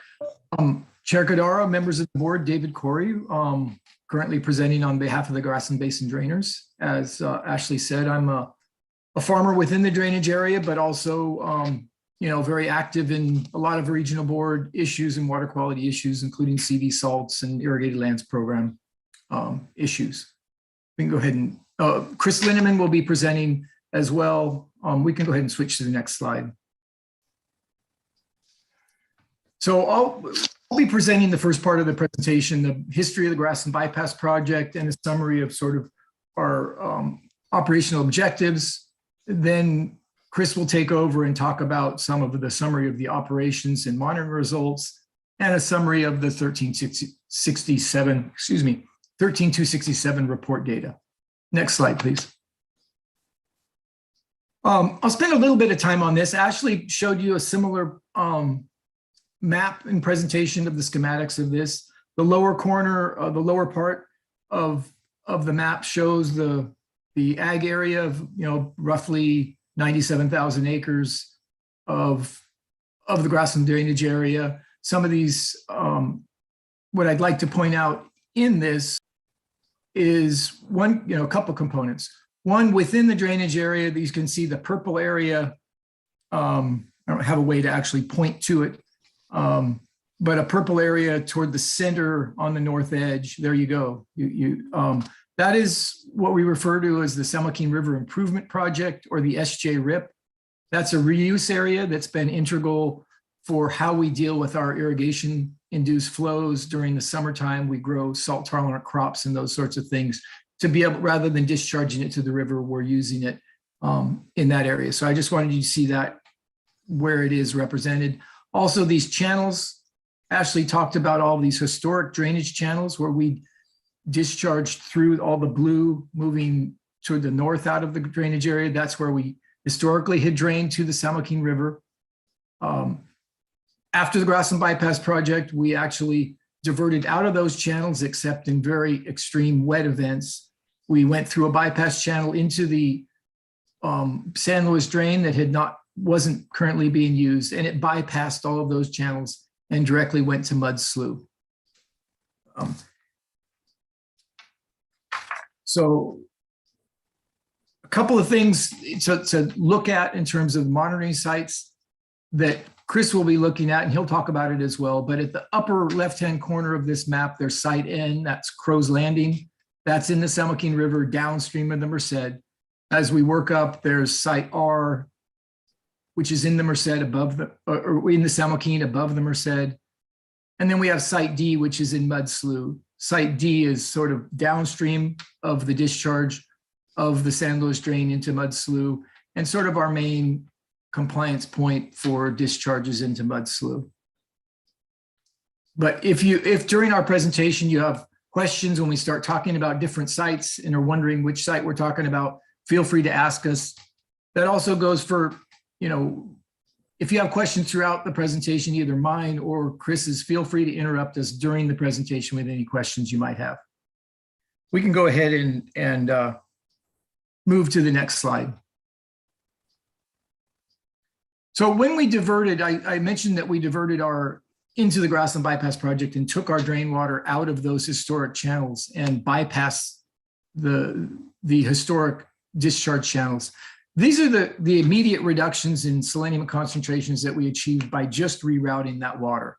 You can look at, Camp 13, Agatha, and all those canals. The concentrations immediately dropped just from rerouting the plumbing. So there was major benefits to the grassland areas, to all of those channels immediately, which is important to note. We can move to the next slide. This is a history of the loads that we have discharged out of the grassland drainage area since the beginning of the project. This goes up through the end of 2019. As you can see, we've reduced our loads, and Ashley talked about we've reduced our loads by 98% since the beginning of the project. In the early years, the 98, where we actually was sort of difficult when we were first getting the project started. We also had an El Nino year, which has historic flooding in that year, enormous amounts of water, very difficult for us to manage in that year type. But after that, we were very good at meeting our load limits. As we move through the use agreement, our load limits that we have in the use agreement were related to water year type. So you can see in those later years, there's different colors, and those are related to the same color line above it. So we always met our load limits, and we've always operated this project in a way to minimize the discharges and not just to meet the loads, but to really try and discharge as little as we possibly could to the San Joaquin River. So enormous projects, benefits in this project in terms of load reductions and water quality benefits, and an enormous amount of effort it took to accomplish these. I'll talk about those a little bit later. We can move on to the next slide. In our project, we were sort of managed related to selenium, but we also spent quite a bit of time, or we also had major benefits in salt reduction. So we reduced our salt discharges by 86%. So there's multiple benefits to this project, not just selenium, but salts as well. We chose to focus on both the salts and selenium, knowing that both were important in the long run. A quick question for you, Dave. Yeah, please. When I see the numbers going down, and then I see a little peak like in 2019, what triggered that? Was that from the rainfall or what? Yeah, these are load numbers and not concentration numbers. So okay, if you're going to have more flow, even with the same concentration, you're going to have a higher load. So that would have to do with an increase in flow. Okay, all right, thank you. And thank you for asking the questions. I actually appreciate interruptions. We can move on to the next slide. So one thing I think there was a question about how we achieved some of these reductions, and I want to touch on that a little bit on this slide. These reductions were achieved through the implementation of the West Side Regional Drainage Plan. They included source control, irrigation efficiency, and also reuse, which I talked about, the San Joaquin River Improvement Project, in which we have acquired and dedicated about 6,000 acres of land to farming salt-tolerant crops. So basically we take that irrigation induced drainage, subsurface drainage, we apply it to salt tolerant crops and grow crops and actually can sell those for cattle feed as a way to deal with our drainage flows, our irrigation flows. I think one thing that's appropriate in this is that in giving credit where credit is due really is that this general idea really came from the Environmental Defense Fund, and it was written up in a book called Plowing New Grounds. Terry Young and Chelsea Conlon were the authors of that. And we really followed their playbook as to how we go to reduce and meet these water quality deductions and go to sort of a zero type discharge for irrigation drainage. This was not done easily at all. We have invested something like $200 million in capital investments over the years to implement projects to be able to achieve these reductions in selenium and salt in salts discharges. We also are dedicating, in terms of O&M on a per acre basis, it varies a little bit between the districts, but we're over $60 an acre. And I said $60 an acre, up to $60 to $80 an acre per year, just in O&M costs to operate this between the San Joaquin River Improvement Project and the Grassland Bypass Project. So this is an enormous effort with a lot of resources going into it to achieve these reductions in selenium discharges and to manage the irrigation flows as well as these storm flows that come down. We always knew we could control the irrigation problem, but once we did, we knew that when it rains, there will be water that comes down slope, and we would have to deal with that. As Ashley pointed out, since 2014, we've only had to discharge during storm events, and we haven't discharged during irrigation season since 2014. So we've really are moved into a storm-induced drainage discharge since that day. The new WDRs took effect in 2020, and we're operating into that. So right now we're really looking at the long-term stormwater management plan. In the next slide, I'll talk a little bit about the objectives of that program. So we can switch slides. So there are several objectives in the long-term stormwater plan. We really need to minimize unmanaged ponding of this water within the drainage areas. Because as I said, when we get rainfall in the local area, the water is going to flow down slope. When we get a little bit of rainfall, we can deal with that internally. But once the soils are saturated, there is really nowhere for this water to go, and gravity will take it down slope. If there isn't an outlet, it's going to pond up against the lower, canals and barriers, and have uncontrolled ponding, which we need to avoid. And I'll show you some pictures later in terms of the importance and the impacts of not being able to discharge these storm-induced flows. But we're also looking at protecting downstream habitat in the wetland areas and the wetland refuges, protecting those supply channels, those historic drainage channels that are now being used to supply refuge supplies to the Grasslands ecological area, which is one of the largest wetland areas in the nation, and certainly an incredibly important wetland complex for the nation. We're also looking to facilitate stormwater management within the irrigated lands and to maintain viable agriculture. If we weren't able to discharge these storms in large storm events, this drain water could back up against irrigation canals and actually jeopardize the integrity of those canals, jeopardize not only the ability to irrigate farmland, but also to deliver fresh water supplies to those wetland complexes. So we also work very hard to not have to divert into those historic channels.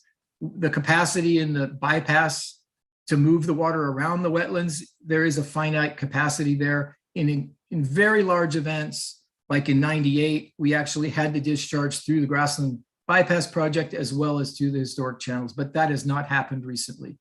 with enough rainfall, it could happen in the future, but we work very hard to avoid that. We can go ahead and switch slides. So some of the tools that we've implemented really focus just on the stormwater management section of this. We put a whole lot of tools and management actions to deal with our irrigation discharges, but as related to stormwater management, we have increased the size of the reuse area, the San Joaquin River Improvement Project, and we've currently in escrow to purchase another 260 acres of land to be able to displace water on. We also are looking to build some short-term storage basins to help give us another tool if we have low flows to be able to divert some of that water into these controlled ponds so that we don't have uncontrolled ponding. These will be relatively small ponds, but give us some additional flexibility to manage stormwater, to meet water quality objectives, and to avoid uncontrolled ponding within the area. We've also installed a remote SCADA system to be able to de-energize those tile sumps that Ashley talked about, that to basically de-energize those during storm events so that those are not operating when we are discharging to the San Joaquin River. That reduces the concentrations of these flows going forward. We have put those remote shut-off systems within all the sumps. We're having a little bit of problems in getting one of a tower to be able to actually have them fully operational for, I think 70% right now. We have 30% of them, but we're looking for permitting to actually put a tower in to be able to send the signals to shut those off. So those should be up in the spring of next year. We can move on to the next slide. There you go. So I'm going to talk a little bit here about what happens in storm events and the importance of being able to discharge this water when it rains, when we get sufficient rain that we can't handle it internally. As I said, when it rains enough, the soil profile gets saturated, this water starts running downhill. I'll show two sets of photos here in the next couple slides. The 2019's photos will come first. That's sort of a typical event. The 2018 photos that I'll look at later are showing what could happen if we didn't have, it's sort of an example of what could happen if we didn't have an outlet. But as you see, that's the lower end, the water flows, the gravity flows to the north here. So we'll switch slides, and just geographically, this next picture is right there where the arrow is pointing to 2019 photos. So go ahead and switch slides. So this is December 1st of 2019, at the start of a large storm event. This is, I think, right along the main drain at Russell Avenue. Water has started to, the soil has saturated, water starting to flow downstream. It hits up against the culverts to the Grassland Bypass Project, which are closed, and it starts to fill up the drains and actually starts to flow across some of the roads. So at this point, when we're managing stormwater, we begin to open up that outlet to the San Luis drain and discharge this through the San Luis drain around the wetland areas and to Mud Slough itself. So we can go to the next slide. About 18 hours after that, this is looking at the same main drain. It is reduced the levels in those drains and taken it out of the field so that we can actually manage this. Very important from my perspective to avoid this uncontrolled ponding within these areas. This water does have naturally occurring selenium in it, and we want to minimize any exposure to wildlife, birds, and those sorts of things caused by these storm events. We can go ahead and switch to the next slide. So this is an example of, this is 98. So this is at a time when we had enormous amounts of rainfall, sort of unprecedented. When this is going on, the Grassland Bypass Project was fully opened. All the water could go through there. All the historic channels were open. We were all the water was moving out to the river as much as it possibly could. But it shows really what we're looking at and what could happen if we don't have an outlet for these storm-induced flows. if you look on the left-hand side, I don't know if you can help with the pointer, there's a canal that runs through the center of it. That canal that runs sort of go up a little bit more. And it comes, there's a canal system, a straight line canal that runs sort of horizontal. There you go, right down there. That's the main canal. Come down, it's running down to the lower right-hand corner of the slide. You come down to the lower right-hand corner, this canal. That's sort of the dividing line. If you look to the left of this canal, come down right up a little bit more, or actually right. Sorry about this is difficult. There you go. There's that straight line canal. To the left of this on the screen is the wetland areas. Okay, so that's grasslands, wetland areas. That's some of the most important habitat within the state and the nation, all of that. So that's managed wetlands. On the right, where it's sort of more on the upper right section, that's uncontrolled ponding that occurred from this incredibly large storm event. All of this water, come down a little bit with your cursor, right in there. That's all uncontrolled ponding, the water levels in there. So if we aren't able to discharge this water and there was a prohibition of discharge and it was shut off, as rain events happened, it would pond up against this canal similar to this, and we would have this water containing selenium in it immediately adjacent to the grasslands ecological area. That's not an environment, that's not what we're looking for. We're trying to avoid that. So that's one of the most important things of why we're trying to manage uncontrolled ponding and discharge this to the river while still meeting water quality objectives. I think at this point we could, if there are any questions sort of about what I was talking about there, I can take them now. If not, we could move into Chris's presentation and he will go through some of the more recent operations and monitoring results, and then we'll be available for questions at the end of the presentation as well. Are there any questions for David at this time from any of the board members? Okay, David, then proceed with Chris. Go ahead, Chris. Thank you. Go ahead and advance the next slide, please. All right, good afternoon, everybody. The next several slides are going to go over a whole lot of data covering a whole lot of different locations. So if you do have questions at any point, just like on David's portion of the presentation, feel free to interrupt me and ask for questions. We have a lot more data even than what is presented here. So I'm just trying to give you a snapshot of where we've been and where we are now. This first slide here is the selenium results from the San Joaquin River at Vernalis, which is actually so far north it didn't show up on any of our monitoring maps. It's the most downstream point on the San Joaquin River that we were monitoring as part of the Grassland Bypass Project before you hit the Delta. Our goal in this was to meet the 5 part per billion water quality objective in the San Joaquin River before we hit the Delta. And this data is shown as weekly selenium results from the beginning of the project in 1996 through about the middle of 2011 when we stopped monitoring at this location. You can see here we never got close to the 5 part per billion mark. In fact, we never got above 3 parts per billion. And as we get past about 2006, the frequency of non-detect samples, and I circle some of those on the far right side in yellow, the frequency at which we get selenium samples that came back as non-detect results started increasing. And at that time, the Bureau of Reclamation, which was funding this particular set of monitoring, stopped funding it in the sense that we were nowhere near exceeding the criteria. So it wasn't a place where we needed to continue monitoring. One thing I want to note before we move on, I actually use the term micrograms per liter. I'm using mostly the term parts per billion. For our sake, it's the same thing. So I don't want to confuse anybody there. Next slide, please. Okay, this is moving upstream on the San Joaquin River to Crow's Landing Road, which is designated Site N in our monitoring program. In this case, I'm showing monthly average selenium values for the period of the project from 1996 through about May of 2021. So we have a pretty long data set here.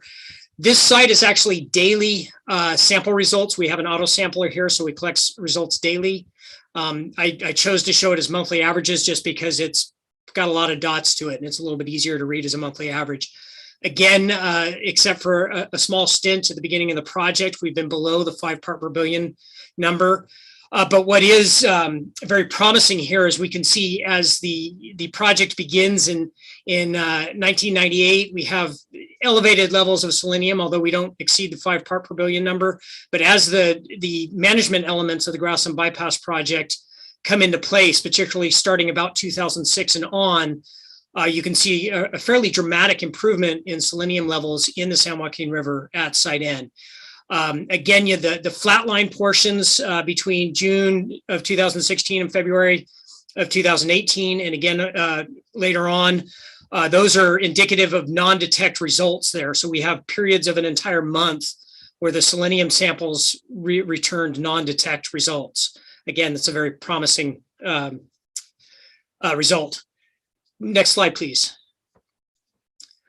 Okay, moving further upstream, we have the San Joaquin River at China Island. This site is upstream of the Merced River. The previous 2 sites were downstream of the Merced River. So we don't have the advantage of any dilution from the Merced River coming in at this location.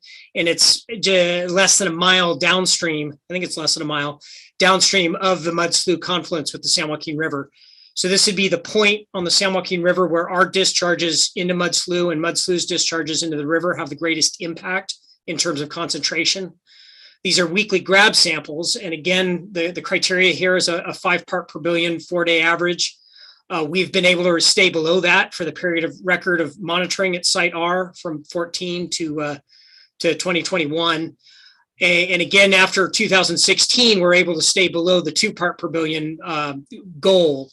And this is actually referred to some of the goals in the use agreement. This is one of them where we've self-imposed a 2 part per billion goal in portions of Mud Slough and the San Joaquin River, as more or less to give us an incentive to see what we actually are capable of doing rather than just simply meeting the water quality objectives. Again, here we see the flatline numbers below the 0.5 mark. Throughout the whole period of record, those are representative of non-detect results.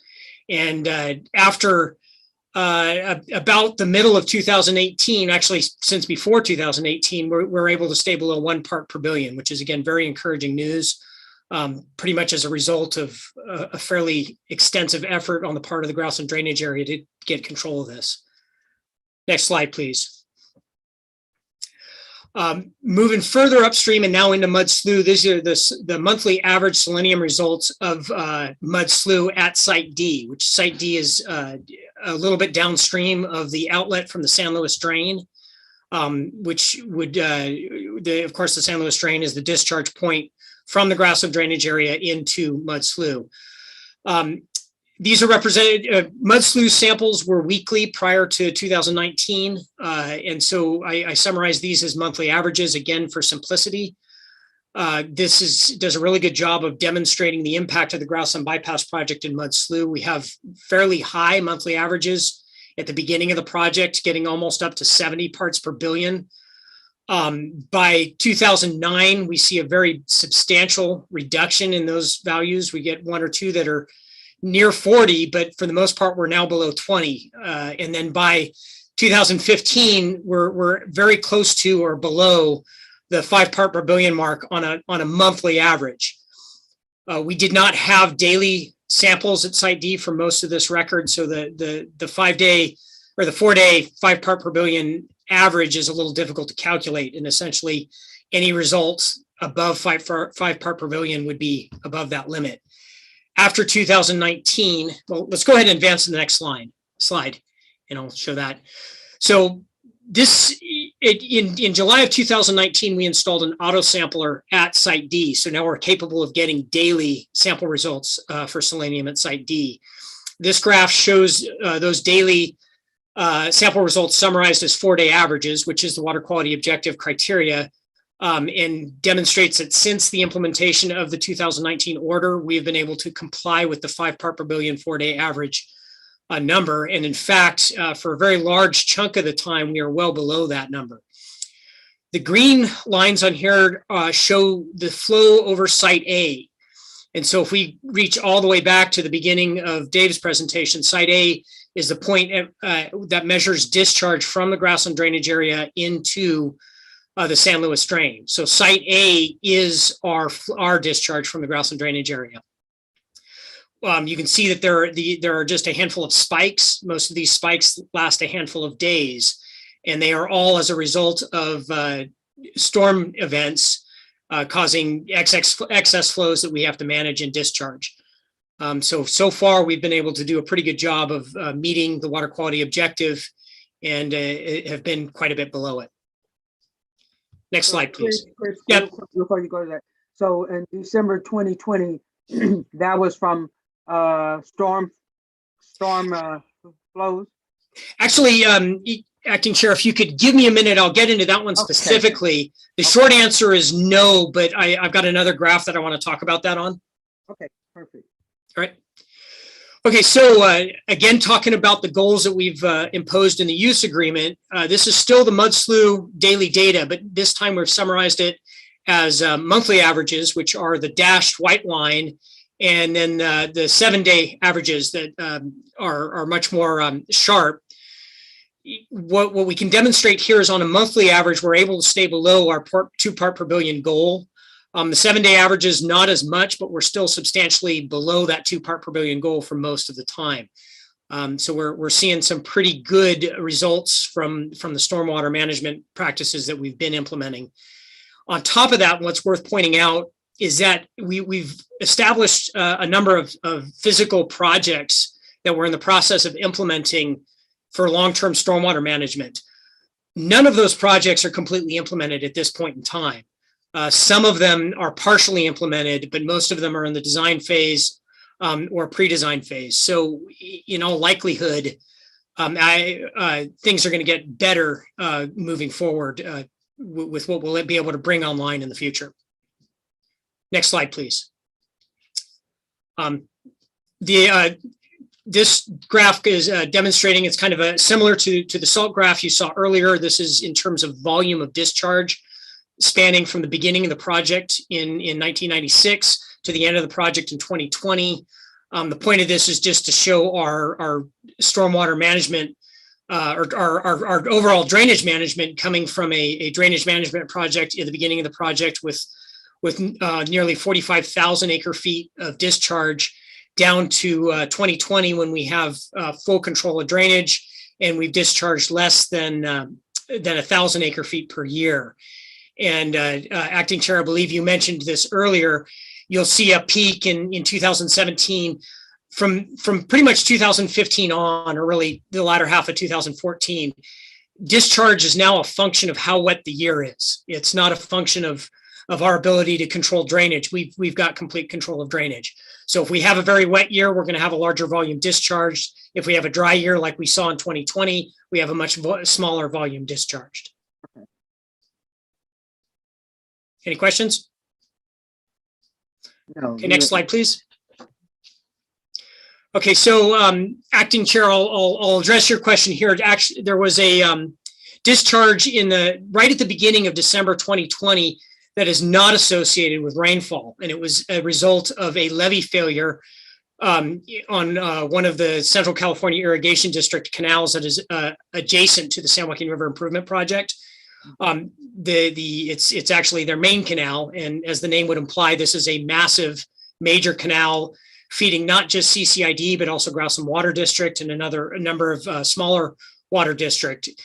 The canal spans from just north of Mendota almost all the way up to the city of Patterson. So it's a huge canal. They lost about 1,000 feet of levee immediately adjacent to the San Joaquin River Improvement Project. And as everybody knows, water likes to flow downhill, which was right into our project.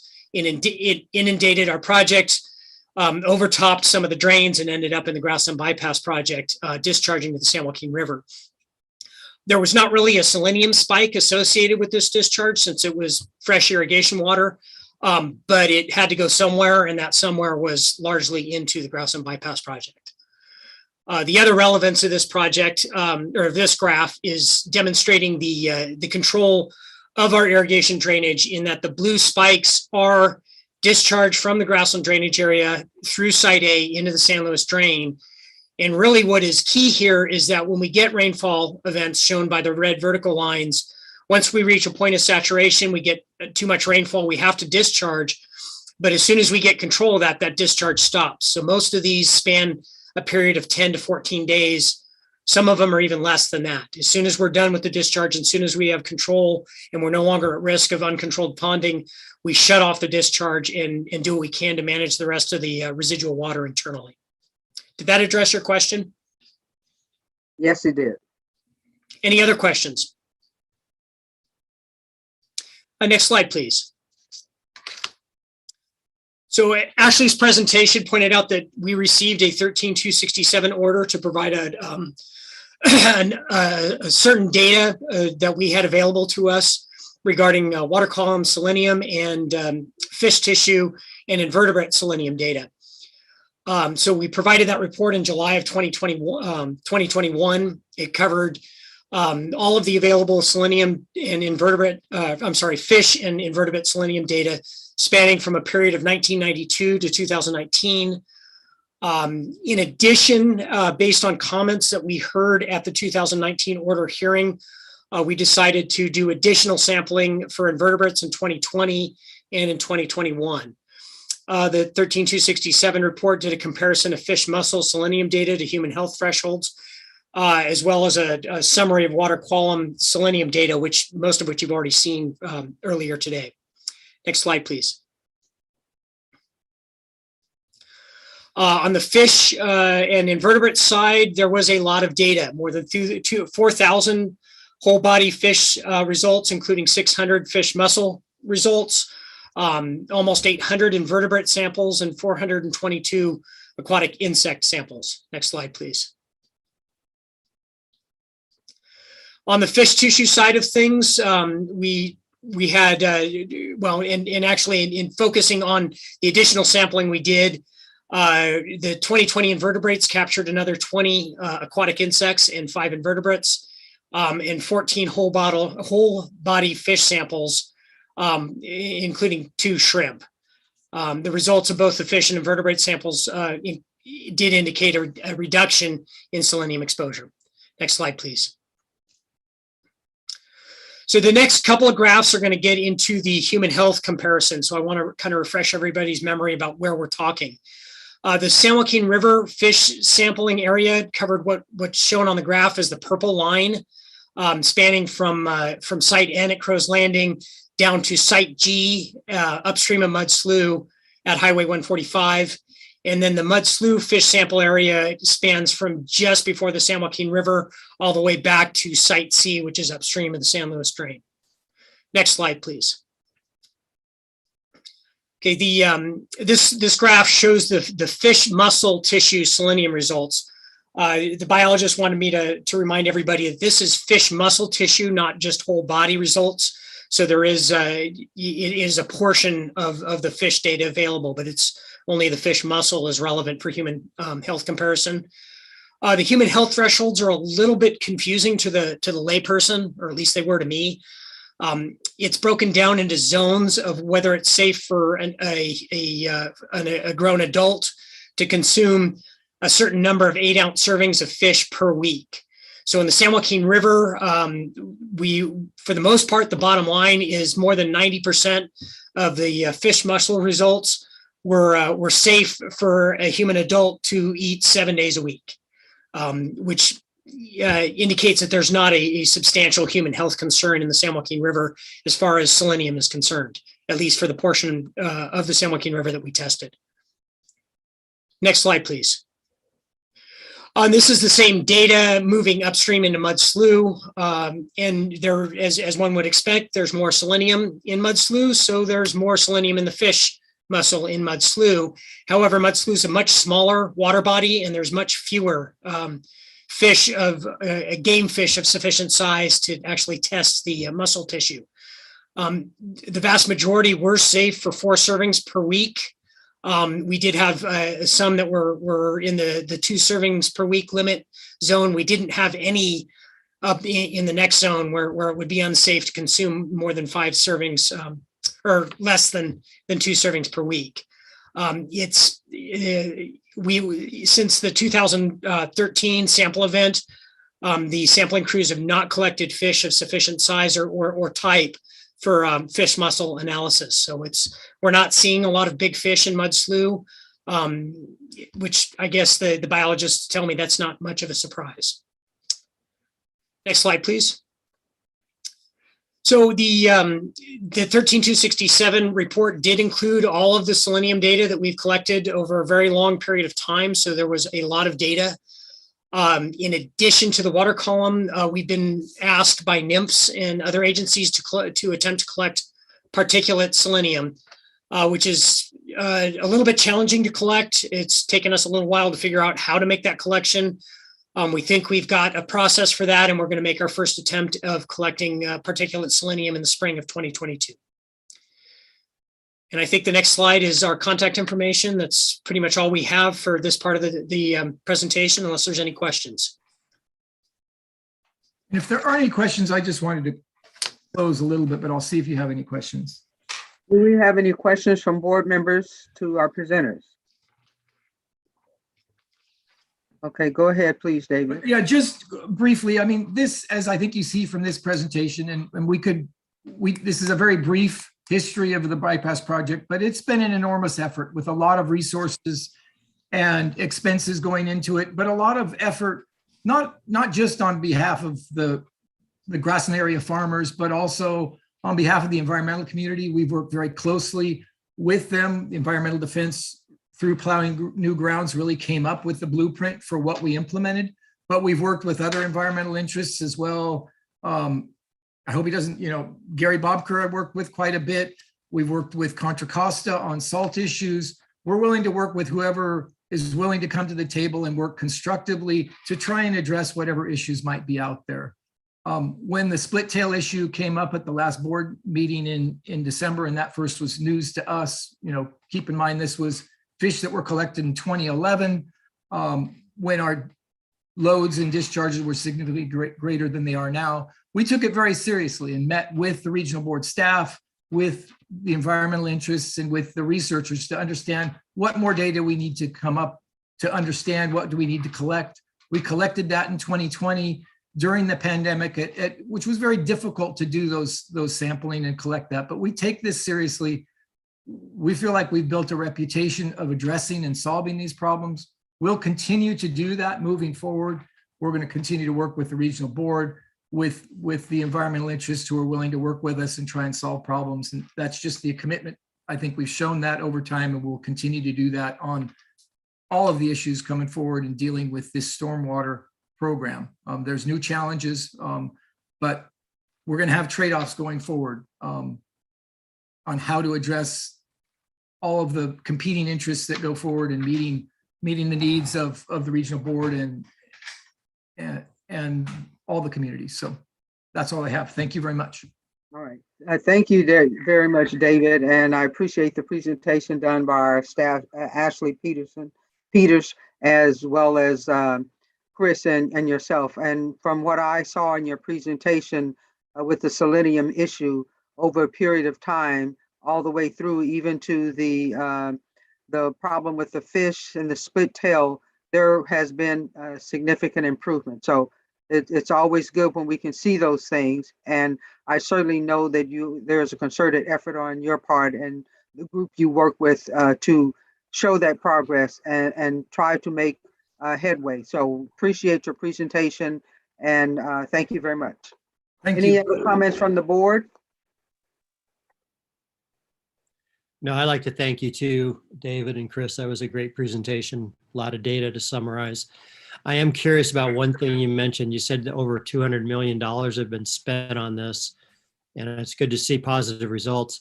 I'm wondering, where did all that money come from? We got a lot. There's a lot of that's grant money. We got federal grants from the Bureau of Reclamation. There were some state grants as well. I think Prop 50. Nod your head, Chris. Am I getting that right? Yeah, Prop 50 and 84. Yeah, and then a lot of investment on the on the O&M side of this. I mean, I don't think that can be downplayed in terms of what we're paying per acre to deal with this. It's $60 to $80 an acre O&M just to make this thing work. So it's an enormous amount of effort to make this happen. But we showed enormous improvements in water quality and in selenium discharges. So at least we had the results to go with that. So thanks. Thank you. And that's exactly what we want, David. So that's why I commended you, because we want to see improved water quality. So we'll see how things go with the weather we having this year, and but the progress we've seen, we hope it continues. Thank you. So do we have any? If we don't have any other board questions, I'd like to ask Mindy if there are any comments from any interested persons. Yes, give me just 1 second. All right.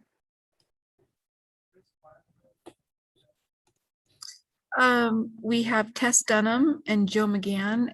Both have indicated they will raise their hand if they want to speak. The next person and the final person, Gary Bobker, has indicated he wants to speak, and he's representing the Bay Institute. Okay. Okay. What was the name again? Gary Bobker. Okay.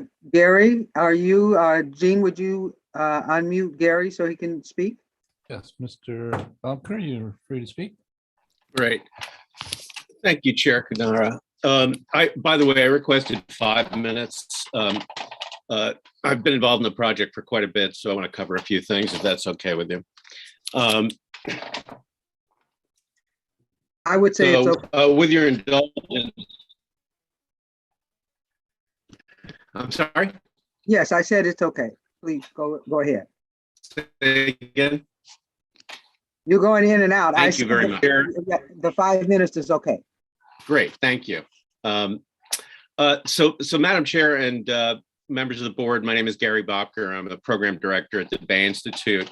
I was involved actually in the original discussions, which resulted in the initiation of this project. And just as a reminder of kind of how we got here, the Grassland Bypass project was a result of the confluence of two major things. The first was a proposal by agencies and dischargers to reroute their subsurface drainage from the wetland channels to the drain and to mud slough. And the second was a proposal by the environmental community and regulators to condition use of the drain on selenium load reductions. And those two things together have resulted in the dramatic improvement that you've seen represented by staff and by the dischargers. It's a real victory in terms of changing the conditions on the ground, and the dischargers deserve a lot of credit for both agreeing to take a different path and also investing a lot of energy and resources in the actions necessary to make it happen. So with those remarks, why do I need to comment what are sort of remaining issues? And there are a few. And the problem is that even though we've had incredible success in reducing the selenium load, selenium is a persistent trace element that bioaccumulates in the environment, and it has effects at very low levels, lower than the permitted selenium objective that the board has. So that leads us to two major things, a couple of major things. One is that, as I've done in the past, I'll continue to raise concerns about the adequacy of the existing objectives. That's not necessarily something that you're going to address in this WDR, but I was pleased to see that the staff, Basin Planning staff, has recommended that evaluation of selenium criteria's effectiveness in protecting beneficial uses is one of the priorities that they would include in the triennial review of the Sacramento and San Joaquin Basin plans. The second point I'd like to make is that we know that selenium is reduced. We have evidence that before these reductions, that there were some major impacts, as shown by the split tail results from 2011. We don't know for sure whether those impacts are still occurring. I hope that this research will show that they aren't. But in order to be assured that they aren't, we need to do a couple of things. And on top of the effort that's going on now, the two things I would recommend are that we also somehow figure out how to gather fish egg, and ovary tissue data. US EPA guidance and field studies in the last few years by USGS and others show that the fish tissue data other than egg and ovary is not a reliable way to measure the impacts on aquatic resources, and that you get a much better idea of both the impact on those resources and their relation to the water column concentrations by looking at that fish, egg, and ovary data. And I've made comments to that effect that the staff have. The other thing was the additional funding that's needed to analyze the data that's being collected. That's important because that analysis can give us information about the source and the timing of the exposure to selenium in biota, and let us know also how big the burden was from maternal source as opposed to source during the lifetime of the fish collected. And that's really important so we can know when did it happen, where did it happen, where is it coming from, and there are it's not so clear right now. Some of it's coming from some of this stuff is coming from the San Joaquin, some from Sassoon Bay. The final point that I want to make is that we have opportunities to every year get together and look at this stuff, see how we're doing. And the one thing that I would recommend, and I'm just about at the end here, Madam Chair, is that we specifically look at what actions we can do going forward to deal with ponding in the grassland area. Because as David pointed out, ponding is not something that we want to have occur, and building retention basins to control the ponding is not necessarily what we want to have occur. So we need to think about what creative ways what creative new approaches can we apply to deal with that ponding and to prevent just discharging these spikes of rainfall with high selenium values going forward. And that's something I know the dischargers are very interested in, helping to prevent, figure out ways to prevent that happening. And I think having the board and the public weigh in on what those options might be would be really helpful. And with that, thank you for indulging me, Madam Chair. Thank you very much for your time. We appreciate it. And just based on the questions that Gary raised there, Gary, Chris, or Ashley, would you care to comment on those suggestions? I know Ashley had mentioned the need for more funding to deal with the sampling. So how would you guys like to respond to those suggestions as we go forward? Acting Chair Kadara, this is Sue McConnell with the Central Valley Water Board's Irrigated Lands Program. Hi, how are you? So a couple of items that Gary brought up, he and I actually had some discussions about already. So I'm gonna start with this last item first, which is using the annual Grassland Bypass Project's stakeholder meeting as a forum to discuss methods for controlling stormwater, right? So David went through the different tools that they have. And one of them, I know that the interested persons are particularly interested in is the stormwater basins and how they're going to be managed. So we can absolutely commit to having that as a discussion item at our next stakeholder meeting, and talk about concerns that folks might have and ways to address those concerns. Okay, the ponding issues. Okay. For the ponding issues. Okay. And then the other two items, the continued funding for the research work. The researcher is here today. If there are any questions about that contract, we are absolutely consulting with other researchers, looking at additional funding. That's very important to us as well. Absolutely, I support his comment, and we've talked to the IEP, Interagency Ecological Program, to try to solicit interest. There is definitely interest and support for this project. I mean, I think it's the funding element that is challenging, but I would say that we agree with Gary that it would be good to get additional funding, and we are working on that. Okay, where might that funding come from? I mean, as from the previous funding that you received? So the previous funding is actually Central Valley Water Board discretionary funds.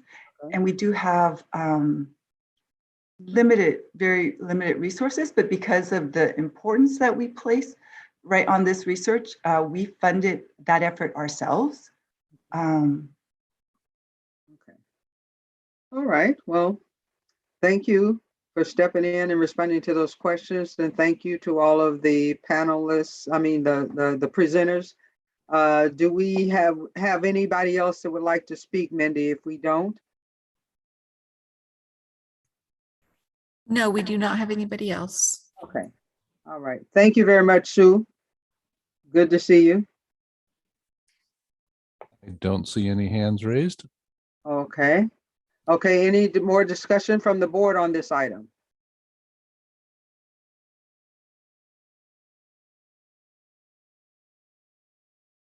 No, we do not. So we thank you all for your time on this item, and we'll go to our next agenda item, number 10. The Gin California Placer Ranch LLC Placer Ranch Project, Placer County. At this time, the board will consider waste discharge requirements for Placer Ranch LLC Placer Ranch Project in Placer County. This hearing will be conducted in accordance with the pub notice of Acting Chair Kadara? Yes. Sorry, before you get into that, Okay.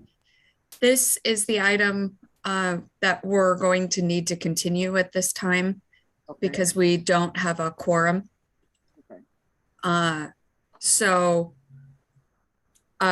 we'll hopefully hold this item in February, but at this point, we shouldn't start the heering today.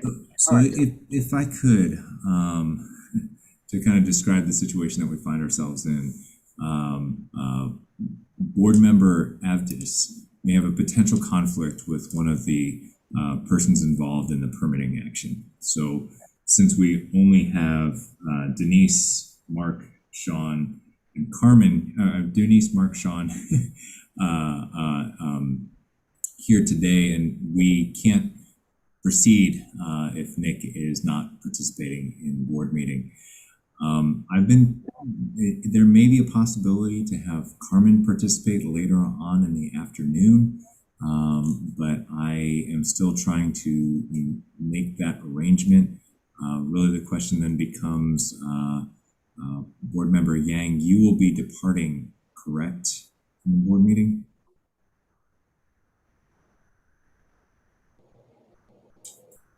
Board member Yang?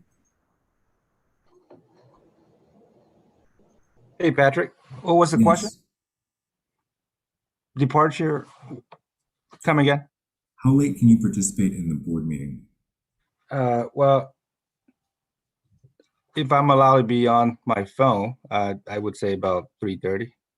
Okay. So I'm afraid that might not work because I don't think Carmen will be available until 3:30. Okay.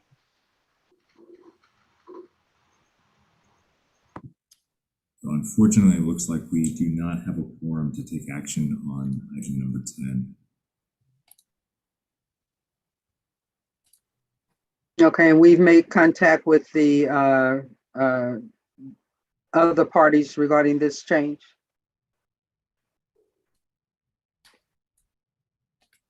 Yes, that's correct. All right, thank you.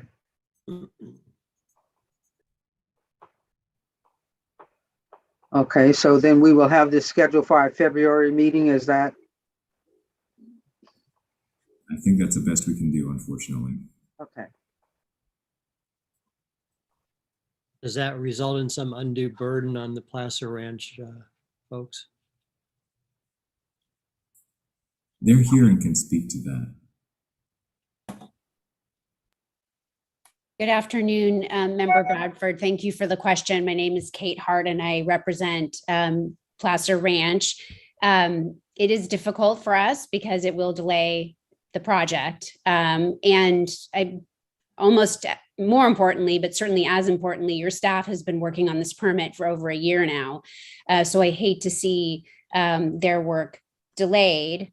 But you know, the rules are the rules, we understand. So we'll try to be, we will be patient, of course. We appreciate your consideration. It potentially could be possible if there was a designated panel, maybe in February, to avoid the quorum issue again, but I would leave that to your very capable Office of Chief Counsel and Executive Officer. But certainly, delay past February would be very troublesome for us. All right, thank you very much, Ms. Hart. We appreciate your patience and understanding during this situation, and we'll talk to our Chief Counsel and our Executive Officer to see that we will hopefully have this on with no problem in February. We greatly appreciate it, Chair Cadera. Thank you very much. You're welcome. Okay, Executive Officer, do we have any other items on to discuss at this time? I'll turn it over to Jessica. Okay. The only other item we have to hear today is closed session. So for closed session, we're going to be discussing personnel under Government Code 11126 Subdivision A, and then also the Valley Water case that is listed in the closed session under F. Okay. Thank you very much. So if that's it, then we won't, we will take a pause for our closed session and then report back. Is that correct? We can do that. Since this is the last item of the day, we could also end the meeting here and just say that there will be no further action taken after closed session. Okay. Well, then what we will do is we will end the session today. It's 1:30. We'll end our meeting for today, and our next meeting will be February. Can you give me the date of our next meeting? Do we have that? I will. Denise, I think it's February 17th and 18th, but I can verify that really quickly if you just give me a quick second. That is correct. And we will be conducting that in person unless the rules change, which they have been changing quite frequently. But that meeting will be in person down at the 1001 I Street location in downtown Sacramento. Okay. Awesome. Okay, so we'll conclude our meeting today. Like I said, it's 1:31 now. We'll end our session for today, and our next meeting will be February 17th and 18th in downtown Sacramento. Do we have a feed for our closed session? There should be a separate appointment for the closed session. Is that Zoom link or would that be Microsoft Teams? That is a Zoom link. Okay, thank you very much. Mindy, if you could resend to Acting Chair Kadara just to make sure that she has it. I actually did that already. Thank you very much. Thank you, everybody, for your participation in the session. All the staff, great job. We appreciate it. And when will we convene the other meeting?